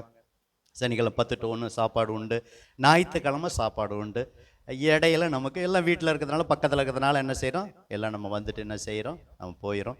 ஓகே, இந்த முதல் நாள் கூட்டத்தை ஆண்டவர் மட்டும் நமக்கு மாற்றி கொடுத்தபடினால மழை இருந்துச்சு, நைட்டு ஃபுல்லாக மழை. இடையில ஏந்திரிச்சு நான் வெளியில் பாத்ரூம் வரும்போதெல்லாம் அப்படியே கையை நீட்டி, ஆண்டவரே எலியாவின் தேவனே, மழை தேவை தான், இந்த வெள்ளம்லாம் வடியணும், இந்த புயல் அப்படியே செயலிழந்து போகணும், பாதிப்பு வரக்கூடாது. ஆனால் இன்றைக்கி சர்ச்சில் எல்லா பிள்ளைகளும் ஆராதிப்பாங்க. நம்ம சபையில் ஒரு சர்வீஸ் தான், சில சபையில் 2 சர்வீஸ், 3 சர்வீஸ், 4 சர்வீஸ், 5 சர்வீஸ், சாயந்தரம்லாம் இருக்கும். ஆண்டவரை கிருபையை கூட்டி கொடுமான்னு. ஸோ ஏன் ஜெபம் அல்ல, எல்லாருடைய ஜெபத்தை ஆண்டவர் கேட்டு ஆண்டவர் கிருபையை கூட்டி கொடுத்தார். அல்லேலூயா. மழை தேவை, இன்னும் மழை பெய்ய இடத்துல பெய்யிட்டோம், ஆனால் பாதிப்பு இல்லாதபடி நம்ம ஜெபத்தை ஆண்டவர் என்ன செஞ்சார், கேட்டார். ஸ்தோத்திரம். இந்த கூட்டத்துக்காக ஜெபித்த உழைத்த கலந்து கொண்ட எல்லாத்துக்கும் நன்றியை நான் தெரிவித்துக் கொள்ளுகிறேன். இதற்காக நம்ம இந்த எல்லா தேவைகளுக்காக டோட்டலாக பொருத்தனை பண்ணோம். ஒருவேளை பொருத்தனை பண்ணியிருந்தால் இனிமேல் என்கிட்ட கொடுங்க. நம்ம லூர்து பிறந்த டெய்ஸி எப்படி எழுந்து நில்லுங்க. இவங்க இந்த 2-3 மாதம் நம்ம எல்லாம் பொருத்தனை பண்ணினோம். இந்த எல்லா கிஃப்ட் கொடுக்க, கிறிஸ்மஸ், நியூ இயர், இந்த கூட்ட செலவு, சாப்பாடு செலவு எல்லாத்துக்கும் பொருத்தனை பண்ணி நம்ம எல்லோரும் கொடுத்தோம். அவங்க நோட்டை போட்டு எழுதி இன்றைக்கு வந்தோடனே என் கரத்தில் லூர்து பிறந்த இன்னும் எண்ணில்லை, வீட்டில் போய் தான் எண்ணணும். எல்லாம் சிறப்பாக எழுதி அந்த பொருத்தனையை கொடுத்துருக்கிறார். இன்னும் கொஞ்சம் வரணும்னு சொல்லியிருக்காரு. ஒருவேளை கொண்டு வந்துருந்தா இனிமேல் அவர்கிட்ட கொடுக்க வேண்டாம், என்கிட்ட கொடுத்தீங்கன்னா நான் அந்த நோட்டில் நான் வர வச்சிடுறேன். மிஷினரி காணிக்க கொண்டு வந்துருந்தீங்கன்னா பாசமாக இருக்காங்க, அவங்க உட்காருங்க சிஸ்டர், அவங்கள்ட்ட நீங்கள் கொடுங்க, கர்த்தர் ஆசீர்வதிப்பார். இந்த முதல் நாள் கூட்டத்தை ஆண்டவர் வெற்றியாக மாற்றி கொடுத்தார். தொடர்ந்து நடக்கிற எல்லா கூட்டங்களுக்காக, மற்ற காரியங்களுக்காக எல்லாம் நீங்கள் ஜெபம் பண்ணுங்க. இப்போ நாங்கள் போன பிறகு ஒரு ப்ராக்டிஸ் போதும் சிஸ்டர், ஒரே தரம் மட்டும், 2 தரம் வேண்டாம். அடுத்த தரம் நீங்கள் 2 தரம் பண்ணிக்கோங்க, ஓகேவா? பாஸ்டர் முன்னாடி வாங்க, ஒரு சின்ன ஜெபம் பண்ணிட்டாங்க. பாஸ்டர் எல்லாத்துக்கும் பண்ணிட்டாங்க. இறுதி ஜெபம் பாஸ்டர் பண்ணுவாங்க. நான் ஆசீர்வாதம் கூறி நம்ம வீட்டுக்கு போகலாம். போய் நல்லா சாப்பிடுங்க, நல்லா ரெஸ்ட் எடுங்க, தூங்குங்க, மதியம் தூக்கம் போடுங்க, குட்டி தூக்கம். குடும்ப ஜெபம் பண்ணுங்க. நல்லா நைட்டு நல்லா தூங்கிட்டு அதிகாலை எழுந்து ஜெபம் பண்ணிவிட்டு நாளைக்கு சாயந்தரம் தான் வர போகிறீங்க, வெள்ளிக்கிழமை வரைக்கும். அப்புறம் சனிக்கிழமை தான் 10 to 1. அது மாதிரி அடுத்த வாரம் ஞாயிற்றுக்கிழமை 8 to 11:30. 11:30 முடிஞ்சால் இங்கே லஞ்சு உண்டு. சனிக்கிழமை 1 மணிக்கு லஞ்சு உண்டு. இதெல்லாம் பல முறை சொல்லிவிட்டு உங்களுக்கு ஞாபகத்துக்காக தான், நீங்கள் சமைக்காமல் வீட்டில் இருக்கவங்களுக்கு சமைச்சிட்டு நீங்கள் இங்கே சாப்பிட்டு போகணுங்கிறதுக்காக தான் இதை அடிக்கடி நான் சொல்கிறேன். ஓகே, அப்படியே கண்களை மூடலாமா? கண்களை மூடுவோம், ஜெபம் செய்வோம். பரிசுத்தமுள்ள எங்கள் அன்பின் பரலோக பிதாவே, நன்றியோடு நாங்கள் உம்மை துதிக்கிற இந்த உயிர்த்தெழுந்த நாளில் கத்தாவே, உம்முடைய ஆலயத்தில் வந்து சகோதர சகோதரிகளோடு கத்தா ஒருமனப்பட்டு உம்மை பாட, துதிக்க, ஆராதிக்க ஆண்டவரே, கத்தருக்கென்று காணிக்கை படைக்க, கத்தா அநேக காரியங்களுக்காக ஜெபிக்க எங்களுக்கு ஆண்டவரே தருணத்தை கொடுத்ததற்காக நன்றி செலுத்துகிறோம். ஆண்டவரே, இந்த நாளில் நீர் எங்களோடு கூட ஆண்டவரே இடைப்பட்ட எல்லா வார்த்தைகளுக்காக ஆண்டவரே உமக்கு நன்றி செலுத்துகிறோம். ஆண்டவரே கத்தா, இன்றைக்கு நீங்கள் பரிசுத்தம் பண்ணிக்கொள்ளுங்கள். கர்த்தர் உங்களுக்கு அற்புதங்களை செய்வார் என்று சொன்னது போல் ஆண்டவரே, பரிசுத்தத்தை குறித்து நல்ல தெளிவாய் எல்லாரும் புரிந்து கொள்ளும் வண்ணம் ஆண்டவரே அநேக உதாரணங்களோடு கூட ஆண்டவரே எங்களோடு பேசினதற்காக உமக்கு நன்றி ஆண்டவரே. கர்த்தாவே ஆண்டவரே இயேசுவே, நாங்கள் ஆண்டவரே பெற்ற ரட்சிப்பை இழந்து விடாதபடி மற்றவர்களுக்கு சுவிசேஷத்தை சொல்லி அந்த பரலோக பாக்கியத்தை ஆண்டவரே நாங்கள் பெற்று அனுபவிக்க ஒவ்வொருவருக்கும் கிருபை கொடுக்கும்படி நாங்கள் செபிக்கிறோம். எல்லாரையும் கனத்துக்குரிய பாத்திரமாக, சுத்தமான பாத்திரமாக நீர் வணைந்து கொள்ளும்படி நாங்கள் ஒப்பு கொடுக்கிறோம் ஆண்டவரே. வந்த ஒவ்வொருவரையும் உடைய கரத்தில் கொடுக்கிறோம். கர்த்தர் ஆசீர்வதியும் ஆண்டவரே. அவருடைய விருப்பங்கள், வாஞ்சைகள் எல்லாவற்றையும் கர்த்தர் நிறைவேற்றி கொடுக்கும்படி நாங்கள் செபிக்கிறோம். இந்த நாளில் எங்கள் மத்தியிலே நீர் ஆண்டவரே சென்னை பட்டணத்திலிருந்து கொண்டு வந்த ஆண்டவரே உடைய தாசனுக்காக நாங்கள் செபிக்கிறோம். அவர்கள் செய்கிற ஊழியங்களுக்காக செபிக்கிறோம். குடும்பங்களுக்காக செபிக்கிறோம். இன்னும் எடுத்து ஆண்டவரே பல இடங்களுக்கு, பல லட்சங்களுக்கு நீர் பயன்படுத்துவீராக ஆண்டவரே. கர்த்தாவை கொடுத்த அபிஷேகத்துக்காக நன்றி ஆண்டவரே. கர்த்தாவே நன்றி செலுத்துகிறோம் ஆண்டவரே. அது ஆரோனுடைய சிரசின் மேல் ஊற்றப்பட்டு அவருடைய தாடியிலே வர்ணிகிறதும் ஆண்டவரே அங்கிகளில் இறங்குறதுமான நல்ல தைலம் என்று சொன்னது போல் ஆண்டவரே அநேகருக்கு பயன்படட்டும் ஆண்டவரே. குடும்பங்களை ஆசீர்வதியும். எல்லா காரியங்களையும் பொறுப்படுத்திக் கொள்ளுங்க. மீதி உள்ள ஒவ்வொரு நாளும் அநேகர் வந்து ஆண்டவரே கர்த்தரை பாடி ஆராதிக்க இன்னும் புது ஜனங்கள் வர ஆண்டவரே சுவிசேஷம் அறிவிக்கப்பட அந்த பாரம் ஒவ்வொருவருக்கும் வரும்படியாய் நாங்கள் ஜெபிக்கிறோம். ஆசீர்வதிங்க. இயேசு கிறிஸ்துவின் நாமத்தில் ஜெபம் கேளும் நல்ல பிதாவே.